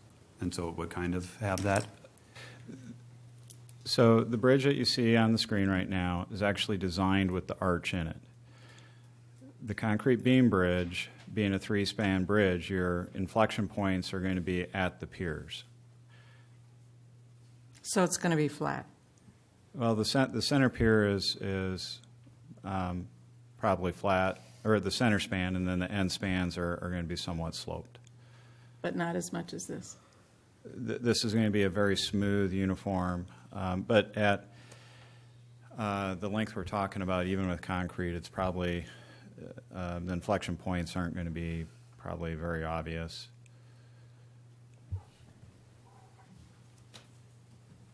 Okay, we ready? No. Sorry. There's gonna be 3 sections to the bridge, is what you're saying, right? Yes. So it's gonna still be arced into some degree, but you're saying the middle one could be straight, but they're probably gonna slope the other one, so it's gonna still be an arcing type bridge. Not dramatically noticeable. But it won't be dramatic, is what you're saying. Yeah, I gotcha. And even if we do the flat steel railing, if you step back and look at it, you're going to see a bridge that kind of arcs over the river. Yeah, like you see in the picture here. Okay. Well, she just said it won't look like the picture, but you're saying the steel one, they can actually build the arch into even the center span. Okay. Well, that's what we just chose. We chose the steel. So. The concrete beam, the center span is, the concrete beams are pretty much flat. We're not talking about. I'm yeah, getting confused. We're not talking about concrete anymore, right? Yeah. Right, we're not. We're dealing steel, when you and say we're the going between bowstring and parallel confused. cord. Like there's something concrete in this. Well, there was a question asked about how much of an arch would a concrete beam bridge have. And I said it's not smooth like this. You end up, the beams are straight, but you can have inflection points at the piers. Okay. But with the steel... The steel bridge, it'll be arced all the way through, like you're showing here. I believe that's the intent, yes. Okay. So, to ask a really silly question, this is the parallel or the... Correct. Or bowstring. This is parallel. Parallel cord. This As is opposed, do you parallel. have a picture of the bowstring truss? No, we do not have. We just have the Yeah. schematic. So we're saving $160,000 from what I can tell. Yeah, my understanding, the bowstring would be three beams of the steel where it would kind of look like 3. Yeah, okay. Dramatically, whereas this, you get the natural curve, but Okay. it's all one. Right, I'm there then. Okay, all in favor of a bowstring, please raise your right hand. All in favor of the parallel cord, please raise your right hand. It will be a parallel cord. And lastly, do we want painted or weathering steel? Pictures, please. I don't believe we have any pictures of. Okay. Well, here you've got the weathering steel. So there's the weathering steel. And let's see. Is there a financial advantage, Mike, on one of the two? Yes, the painted steel is more expensive. Mm. And Weathered How steel. much? And you have to 170? continue to paint it. Yeah. Maintenance, Mhm. et cetera, yes, sir. And the downside to the weathered, is it both, or is it just the weathered steel that the salt can't be used on? primarily the weathering steel. Primarily the weathered painted, it could, since we're constantly repainting it, but. Correct. Higher maintenance with the painted. Higher initial cost, higher maintenance cost with the painted. The issue with the weathering steel is really shouldn't be using de-icing chemicals on it. Say that So- again, sorry, that's just what I was asking James. Right, so our traditional de-icing chemicals would basically deteriorate and shorten the life of the bridge. Of the one we're talking about now? Correct. So you wouldn't be able to put anything on that? I would, in taking the lead of the engineering firm, it should be frowned upon. And so how would you maintain that in the winter when it is icy and snowy? Well, you try to get out there as soon as possible to beat the foot traffic. Once foot traffic gets on, it's going to start packing it down and turning it to ice. And at that point, it becomes very difficult to remove. You do sand only? You would have to do sand. I was going to say, there's probably alternative methods to keep it safe. Yeah. Well, that's not when the presentation was. I mean, I just want to be clear so people know that when Casey did that presentation, he said you really couldn't put anything on it. Just Right. Sand would be the treatment if for Right. anything you cannot get off in order to maintain some measure of traction. You would have to sand it to provide some skid resistance. And so if somebody is injured on that one, it's not clear who's liable for that. I'll let Bill address that one. Be the same as. Depends whether you're negligent or not. What if What's that? someone? If you didn't get out, if you were negligent in getting out and taking care of it. We could talk You about could every, be, yeah. every sidewalk in town. What about if the ice slippery builds slope. up on the brick Pun on the intended. Bremer Avenue sidewalk? Who's liable? So it would be just like, well, it's different than every sidewalk in town because Really? homeowners have responsibility for their sidewalks in town. Bremer Avenue with the brick, they don't. Well, I would just like to hear what Bill has to say from a legal point of view. Okay, go ahead. You want anything haven't more on this voted one? yes for anything. Otherwise, we're ready for a It's vote. That's okay. information. We don't need back and forth. Mike, anything more you want to say on that? My last Okay, question then, was then snow we are, I removal. think we're just ready ask for a one vote quick on this? question? Do you want the last word? Go ahead. Not a last word. Since it's 12 foot wide, would you be able to actually use a plow on a city truck to go across it, or would we use like the sweepers that you use when you go across the Bremer Avenue Bridge type things?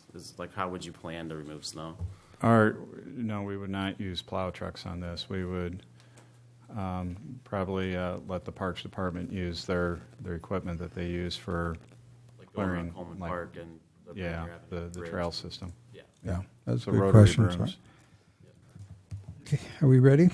All in favor of a painted bridge steel, please raise your right hand. All in favor of weathering steel, please raise your right hand. We are now ready for a motion that's before you on your papers, and we'll need to fill in with what we've just decided.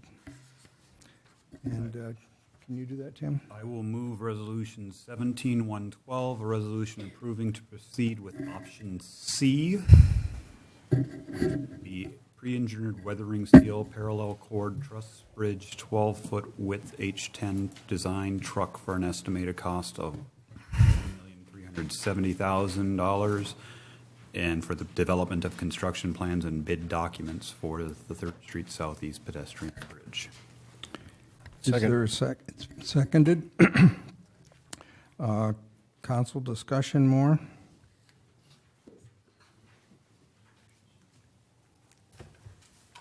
Roll call vote, please. Mackenzie, No. Resnick, Yes. Scher, No. Waldstein, No. Gade, Yes. Kingus, Yes. Lampy. Yes. Is that 4 to 3? 4 to 3. So resolution 17-112 is passed 4 to 3. Regular business item number 2 is the State of Iowa's street finance report for Waverly. City Administrator, any comments on that one? We do have to do this every year by Iowa code, sir. It's due September 30th, and it just outlines our street operations for the year, so it's fairly standard. Okay, formal motion be in order. I would move resolution 17-113, a resolution approving the street finance report for fiscal year 2016-17. Second, please. Second. Council discussion. This is documenting all that extra money we get from when they raised the gas tax a few years ago. If you find more, we'll document it. Mike, do you know about how much more we've gotten from that, just for public information? I remember it wasn't a whole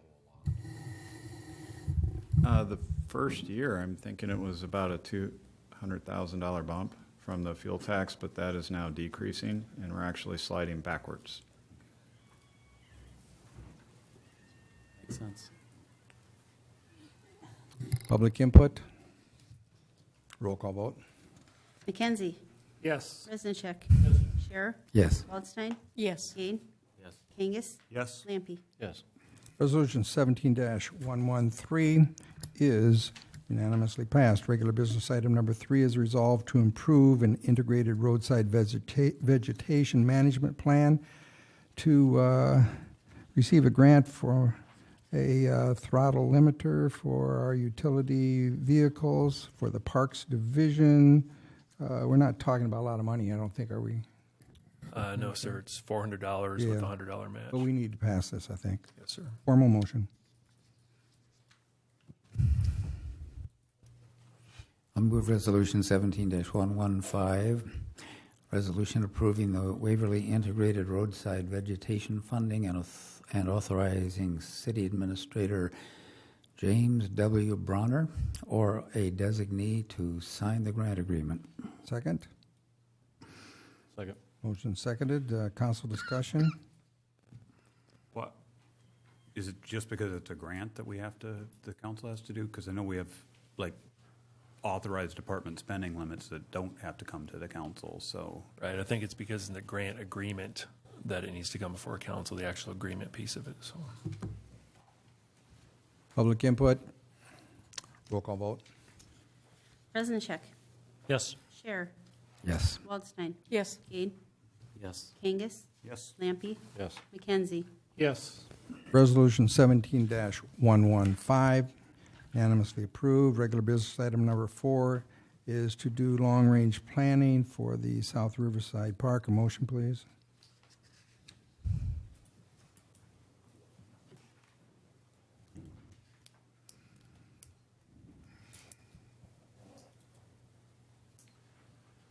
Move Resolution 17-116, a resolution approving a contract with AHTS Architecture of Waterloo, Iowa, to produce a master plan for South Riverside Park for the estimated cost of $15,800. Second, please. Second. Motion seconded. Council discussion? This is for the planning of South Riverside Park? Yes. Whoa.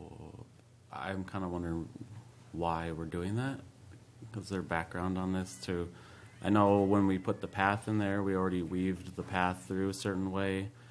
My other concern would be is when I was on the Historic Preservation Commission, there's like a 100-year-old building that is just south of the fire station that they actually want to turn into the Waverly Historic Society building and save it. But our city and parks plan, I guess, wants to turn it into restrooms.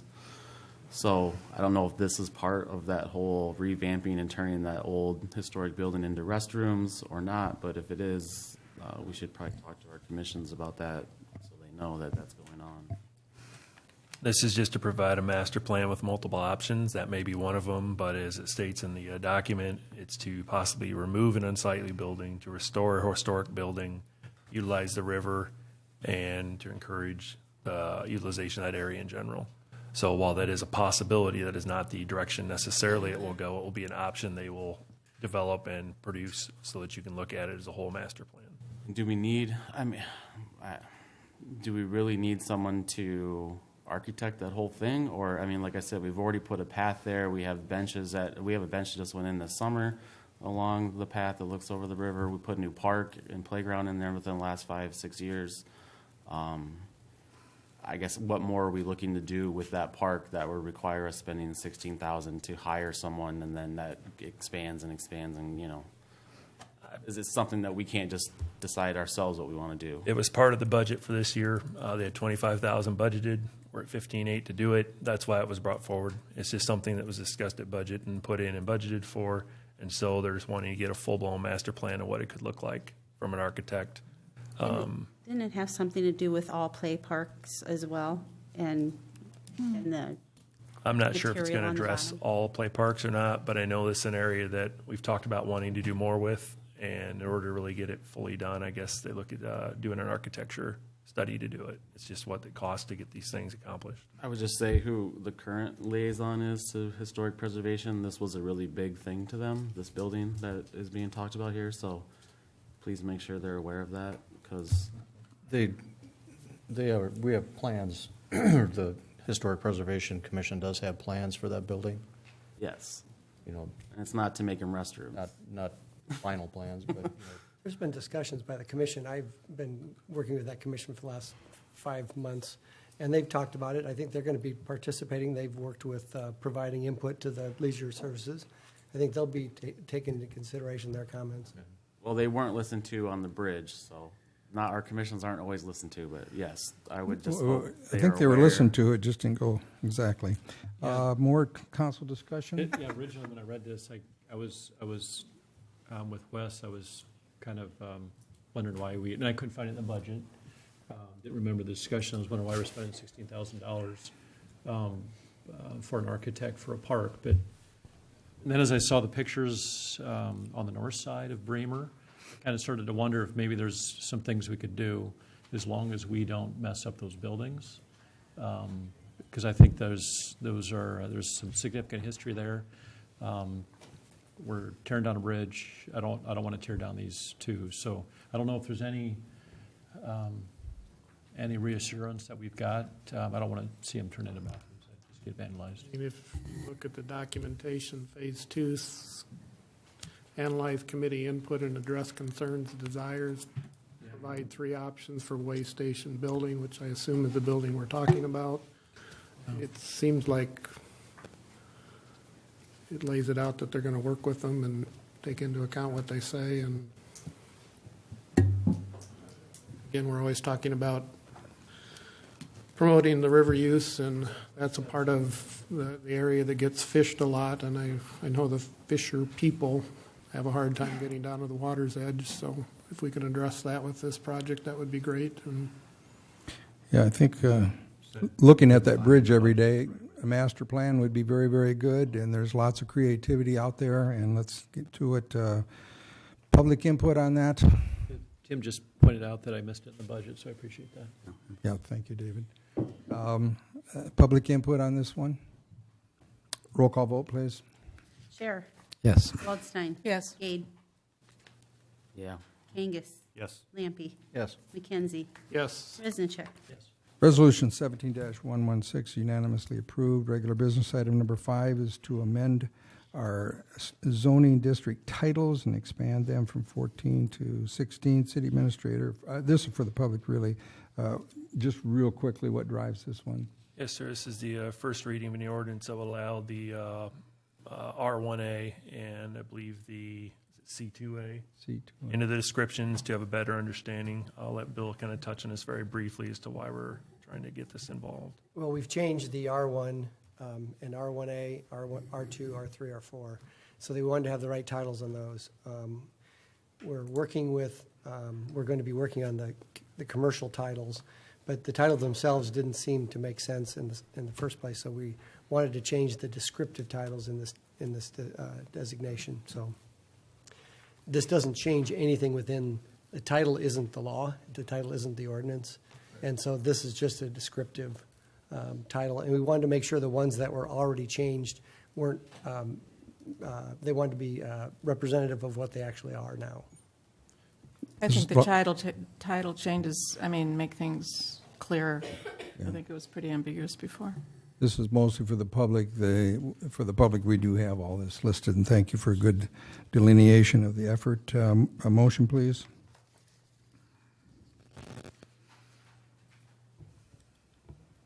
I'll move the first reading.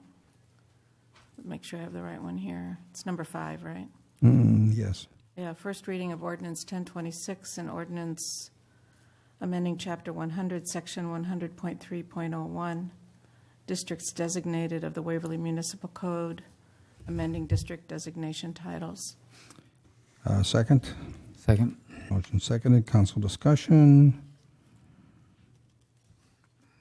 Public input. Roll call vote. Waldstein. Yes. Gade. Kangas. Yes. Lampy. Yes. McKenzie. Yes. Resnick. Yes. Scherer. Yes. Resolution 10-26 unanimously approved. Regular business item number 6 is to complete our water main improvement extension to the old CUNA Mutual Building. A motion, please. Move Resolution 17-117, a resolution accepting the First Street Southeast Water Main Extension 2017 project as complete and approving change order number 1 for the final adjustment of quantities in the amount of $6,037.20 decrease and final pay request in the amount of $13,918.64 to Denver Underground and Grading of Denver, Iowa. Second. Second. Motion seconded. Council discussion. Mayor, can I just use this time to, I'm going to take off a little early. Yes. And he's got some quote-unquote family needs to attend to. More council discussion?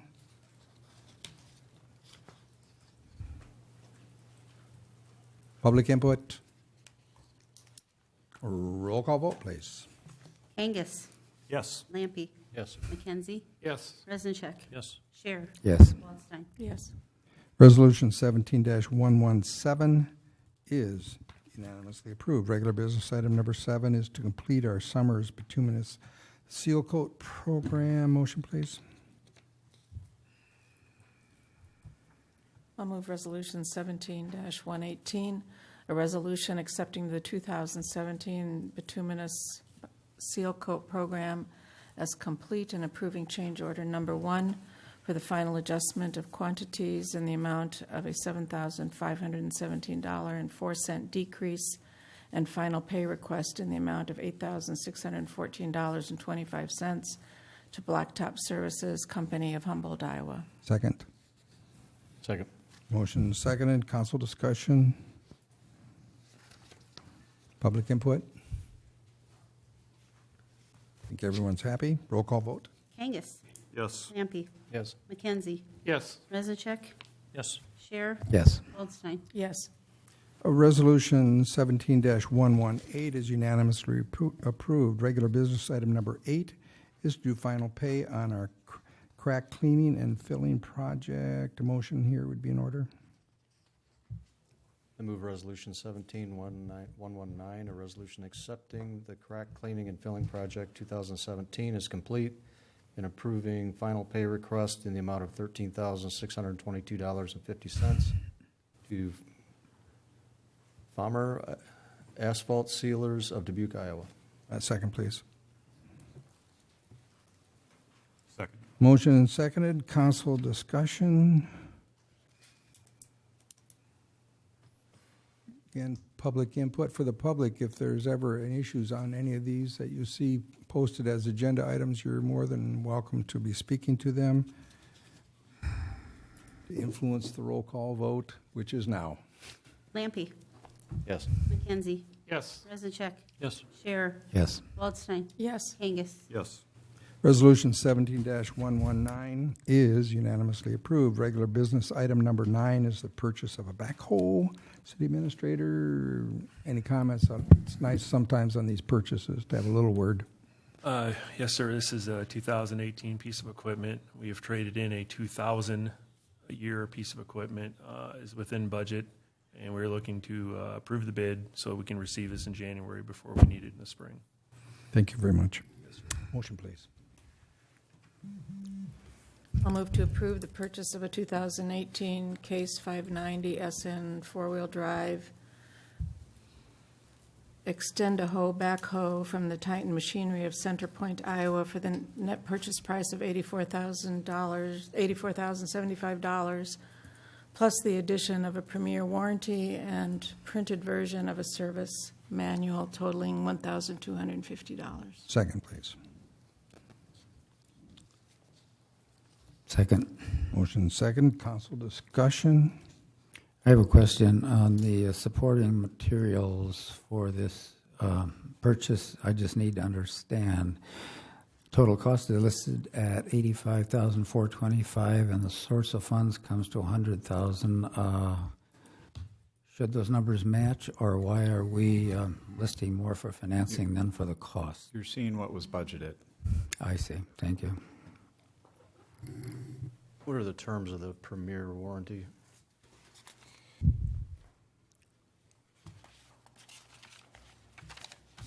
I've got that here, if you bear with me a moment.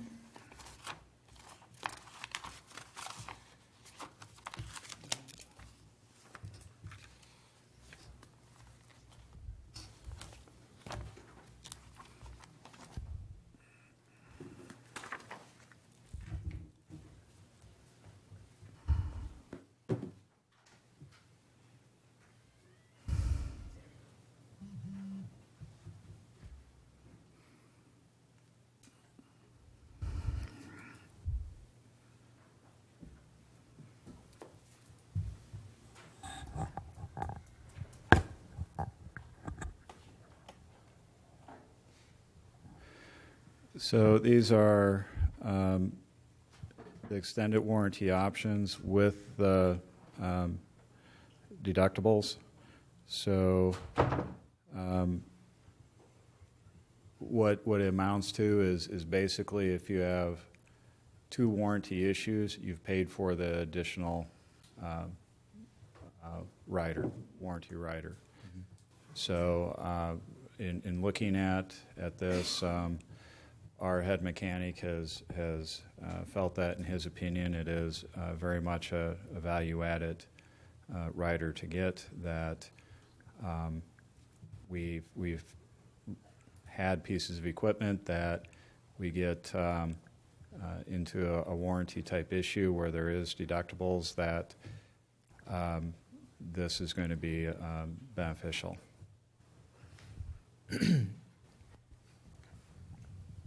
So it's zero deductible. What's the term of it? How long does it work?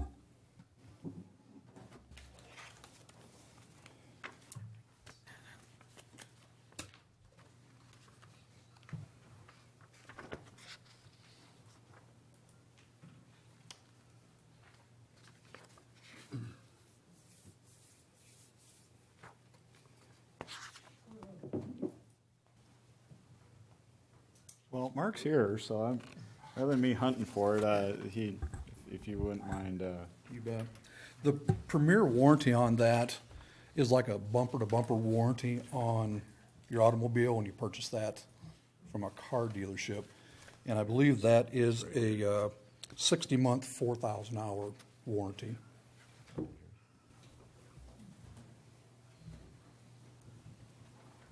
You can sit down now. Okay.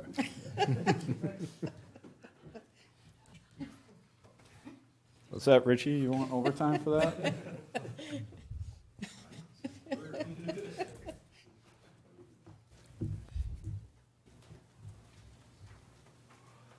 Is this piece of equipment telematically enabled? Telematically enabled. Why don't you expand upon that so all of us can understand? Can you, I guess, diagnose remotely? Yes, this should have a remote diagnostic display in the dash that we can go in and pull codes and stuff on it. Now, the one you're talking about, I believe John Deere offers, that is a cell-based, and I do not know that Case offers that one at the time. Okay.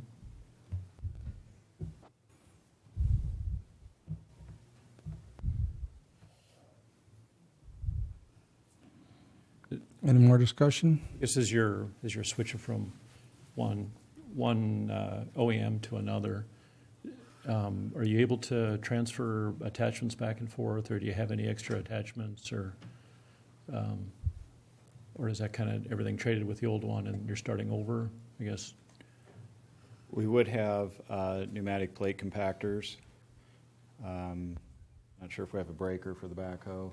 We do have 2 backhoes in our system. One is in the water department and one is in the street department. These are being bid with a universal attachment to accept both Case. Into the mic. Yeah. Any other? Hogging the mic. Any other discussion from the council? Public input? All in favor signify with yes. Yes. Yes. Opposed with no. Approved on that purchase. Regular business item number 10 involves affirming our Public Works summer leave request policy and denying the union grievance for the public. This has been before us previously with a lot of discussion. This obviously has some process to go here. City Administrator, where are we now in the process? We have worked through the grievance process through multiple steps, and the step we're at now with the unions to bring it to council to hear the grievance. It's being filed or discussed, and then for council to then vote whether they support the policy itself and deny the grievance, or to allow the grievance and not support the policy. And that's kind of where we are in the process. A similar item was brought many months ago when we were a little further into the early part of the year, and the council voted to affirm it, and this is just another grievance being filed then as well by the union on this. Okay. So I don't know if, Rich, you'd like to at least say a few words, kind of introduce this, then we can respond, and council can go from there if we would. Okay.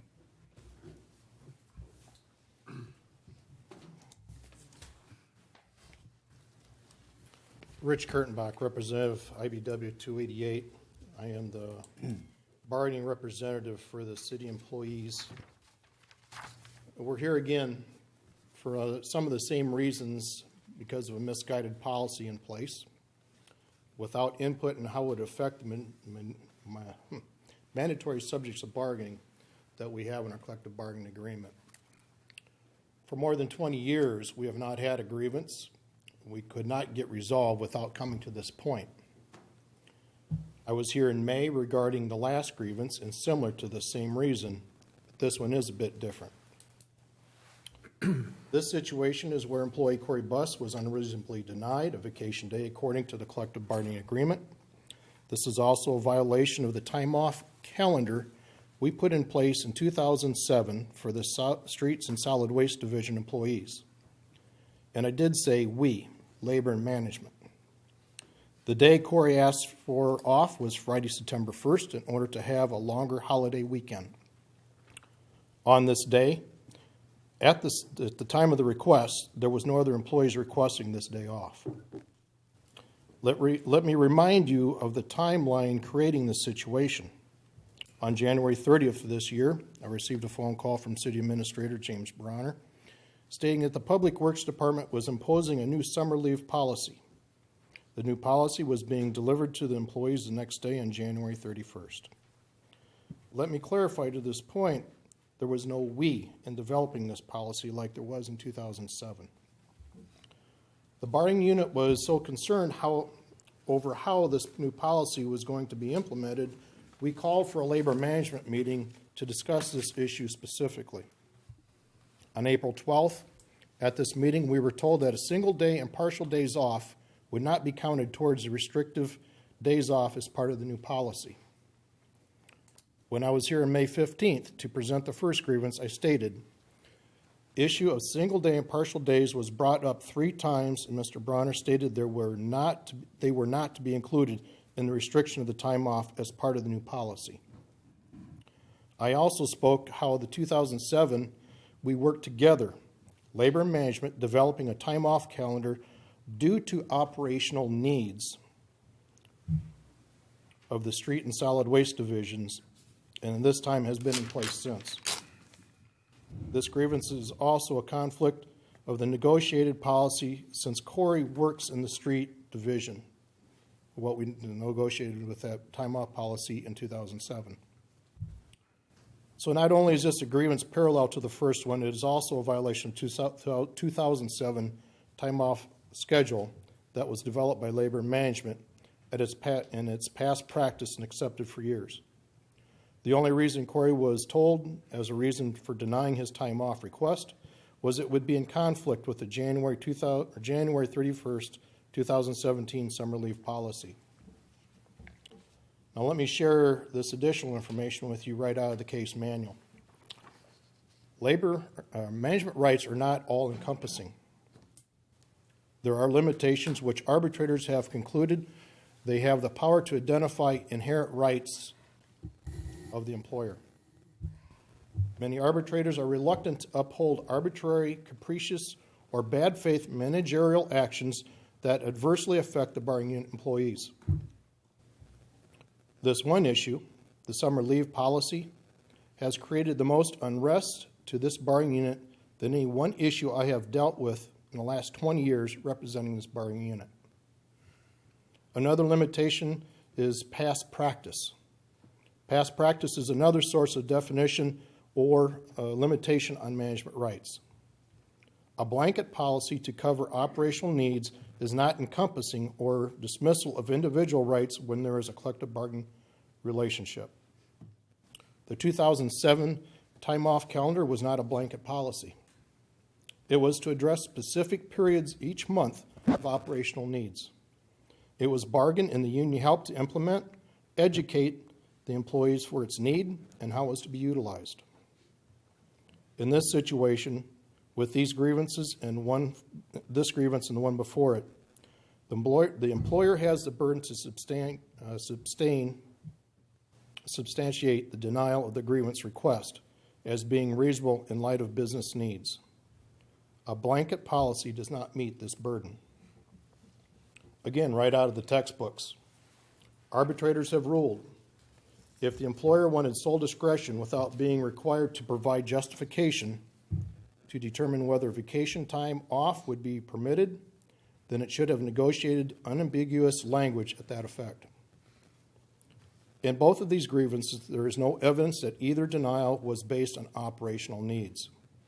They were denied based on a blanket policy and only a blanket policy. As I stated before, and I'll state again, the city of Waverly has a great bunch of employees here. I have witnessed it several times during the times of great trial, like the floods. Even tonight, Mark's standing up here to help you make a decision. They know how to do their jobs and they do them well. We expect these employees to do their jobs and do them well as well. Just as a reminder, usually as business grows, its number of employees grows as well. I have been reminded that we are running the same number of employees today as the city had in 1970. I cannot tell you just how much the city has grown since 1970, but I can imagine that it's grown in numbers of residents, a few more garbage cans to be tended to, a few more miles of streets to be plowed.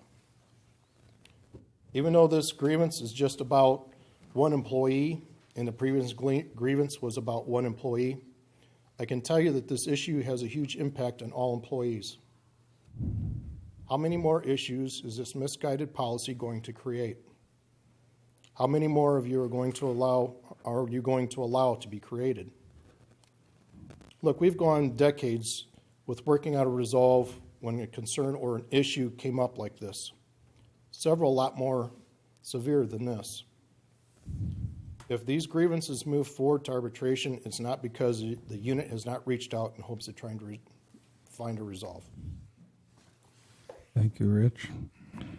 For the public, this has been much discussed by the council already, and we're up on the issues, I think.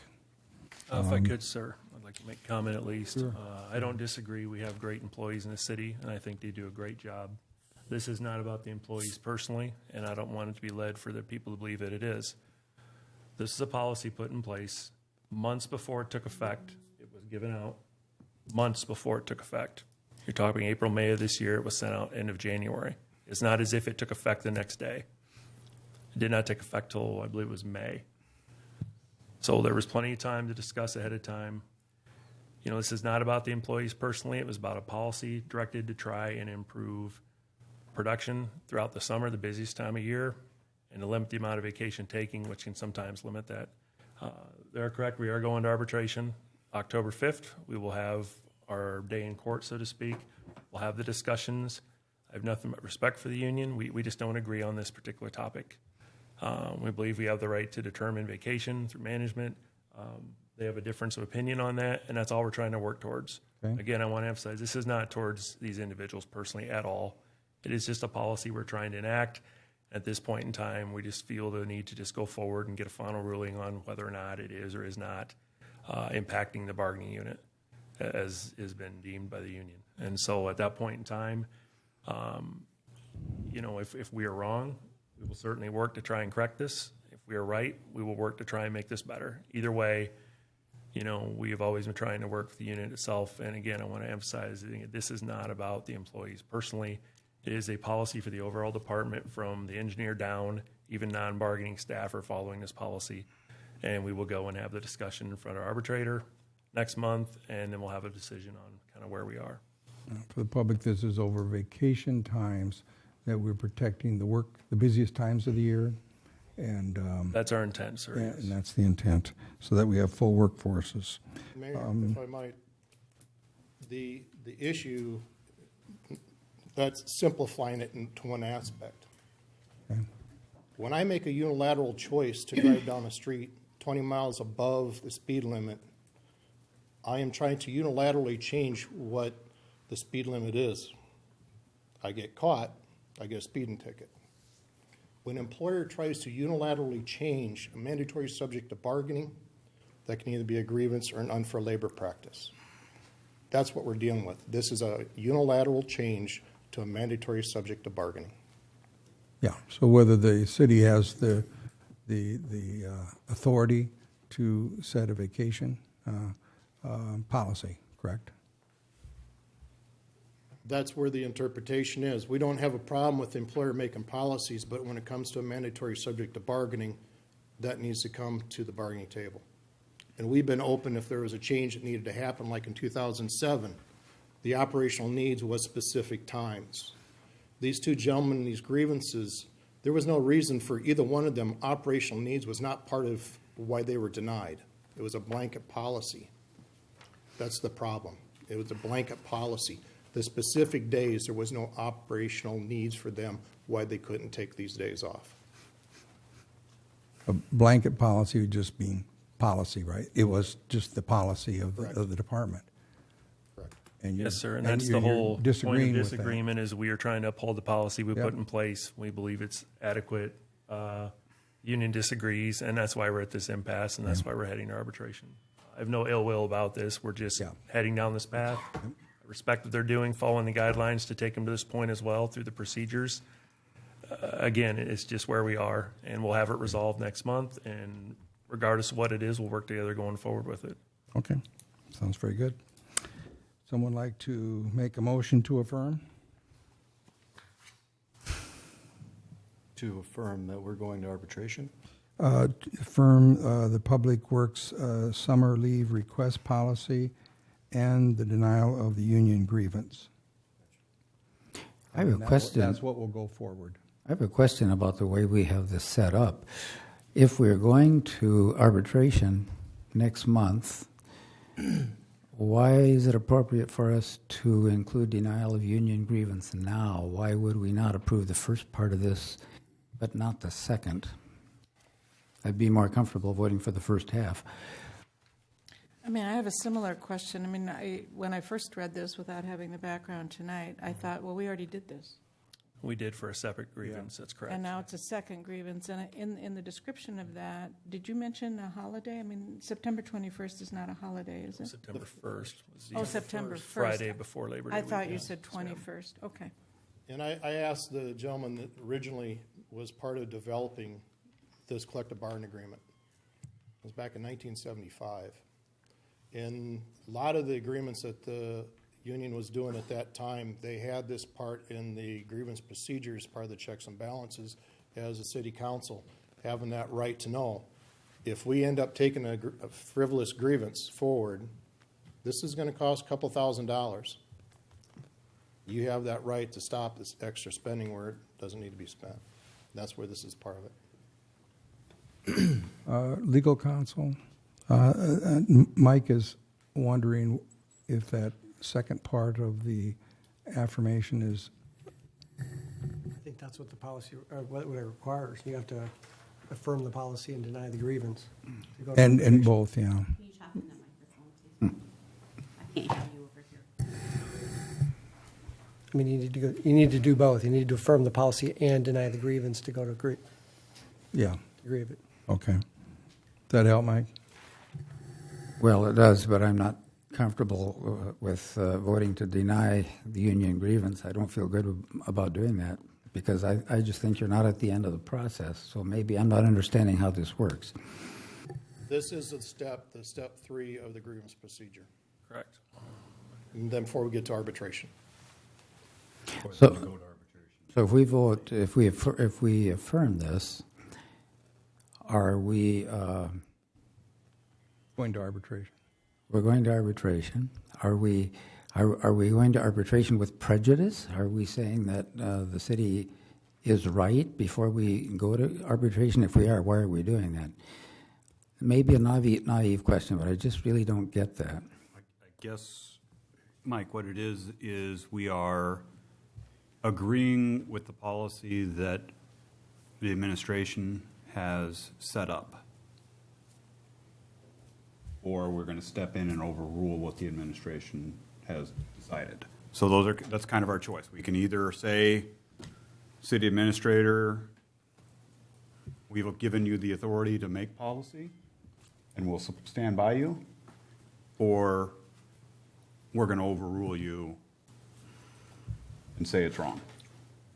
That's kind of our option. How you just stated there is how I look at it. I don't feel comfortable being in a position with the limited knowledge that I have to say the policy is right or wrong.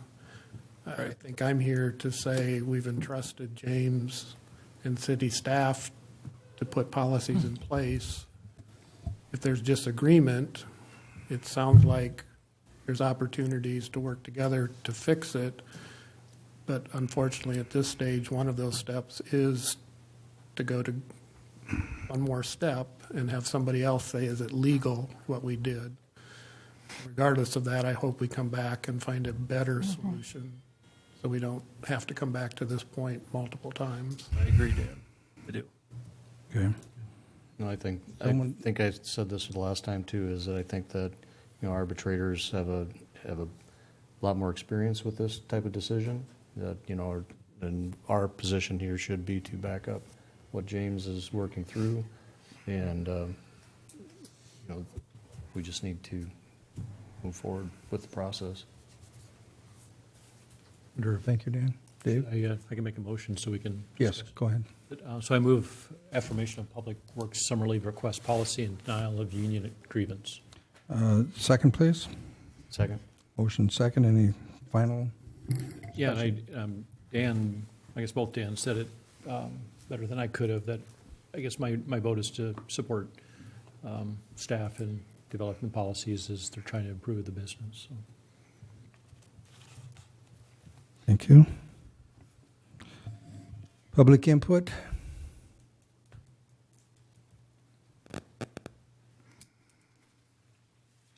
All in favor signify with yes. Yes. Yes. Opposed with no. Unanimously approved. Regular business item number 11 is mayoral appointment. I'd like to ask for approval of Tara Winter to go to the Leisure Services Commission. She replaces Kelsey Setzhorn, who is moving out of town. And Tara is going to be a wonderful replacement, and I'd like to nominate her. She works in admissions at Wartburg College and does all kinds of cheerleading leadership, and she's into a lot of wonderful activities that are going to be wonderful to this Leisure Services Commission. Is there a motion? Move approval of the mayoral appointment. Second, please. Second. Motion seconded. All in favor signify with yes. Yes. Yes. Opposed with no. Thank you. We have the monthly financials for July to officially receive. Any comments? Then they are officially received. Bremer Waverly Law Board minutes from August 14th. Any comments? Nothing unusual. And Dan does a good job watching over that. Officially received senior calendar, always great work. Any comments? And they are officially received. Staff comments. We have none, sir.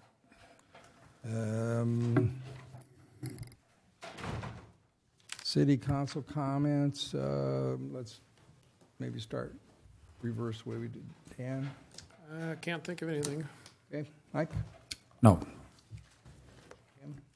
I guess I just would like another update on Bremer Avenue, where we're at, with particularly the west end, and how the progress is going on, what's closed down right now. Well, I think it's fairly safe to say that by next week sometime, the traffic control should all be pulled. Okay? I'm going to give them the opportunity to finish up doing the driveways. They got to get cure time on the concrete before they can finish the backfilling and do the finished grading and then do the final seeding and restoration. So they may get it done this week, but I think we're more comfortable saying next week that the traffic control will disappear.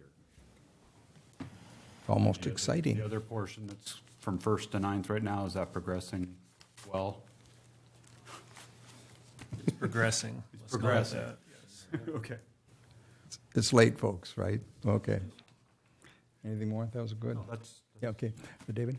Yeah, I guess I'm just getting some comments about the 1st through 9th. So maybe if we can do some, we can have some hype out there on, here's where we're at, hang on, it's coming. Because I seem to be getting more concerns than normal. Well, every Wednesday, we have a progress meeting. Every Friday morning, either Bill or Paula is on K-Way Radio giving an update, and we're doing as much as I think we can within reason. We're on Facebook, and I think that area between 1st and 9th will be difficult to see progress being made because there's so much work going on. Yeah, And so there'll be a lot of digging, and then they'll be filling, and then they'll dig again, and then they'll move lanes, and it'll be a lot of work until November. The west should be done soon. as we've been monitoring it, we've been making some adjustments to the traffic control to try to provide some enhanced signage and I've noticed that. pavement markings. So again, we're trying to be responsive to the conditions that we see and make changes that, we have discussions, if we make a change, will it or will it not make an improvement, and so, we've got, lots of people kind of thinking through these decisions that are made so that we're hopefully making it better and not worse. Yeah, I noticed that too, but you kind of have to kind of get in your mind when you leave home how you're going to get where you're going. Kind of get in the habit of doing that, and you don't go too far out of the way, but if you don't think ahead, you might take 5 minutes longer. Thank you, David. Councilman Lampe. Nothing tonight. Okay. Councilman Edith. No, I don't have any. Just a comment, they had the 50-plus graduation from Waverly Shell Rock High School celebration this past weekend. I was there. And I gave greetings on behalf of you all. And the graduates, it was really a spectacular time. The good feelings of the city just overflowing. And if they had a chance, I'm sure they would thank all of us for our small role in making this town so treasured and a wonderful hometown for many people to return home to. Motion to adjourn. Move we adjourn. Second, please. Second. All in favor signify with yes. Yes. Adjourned.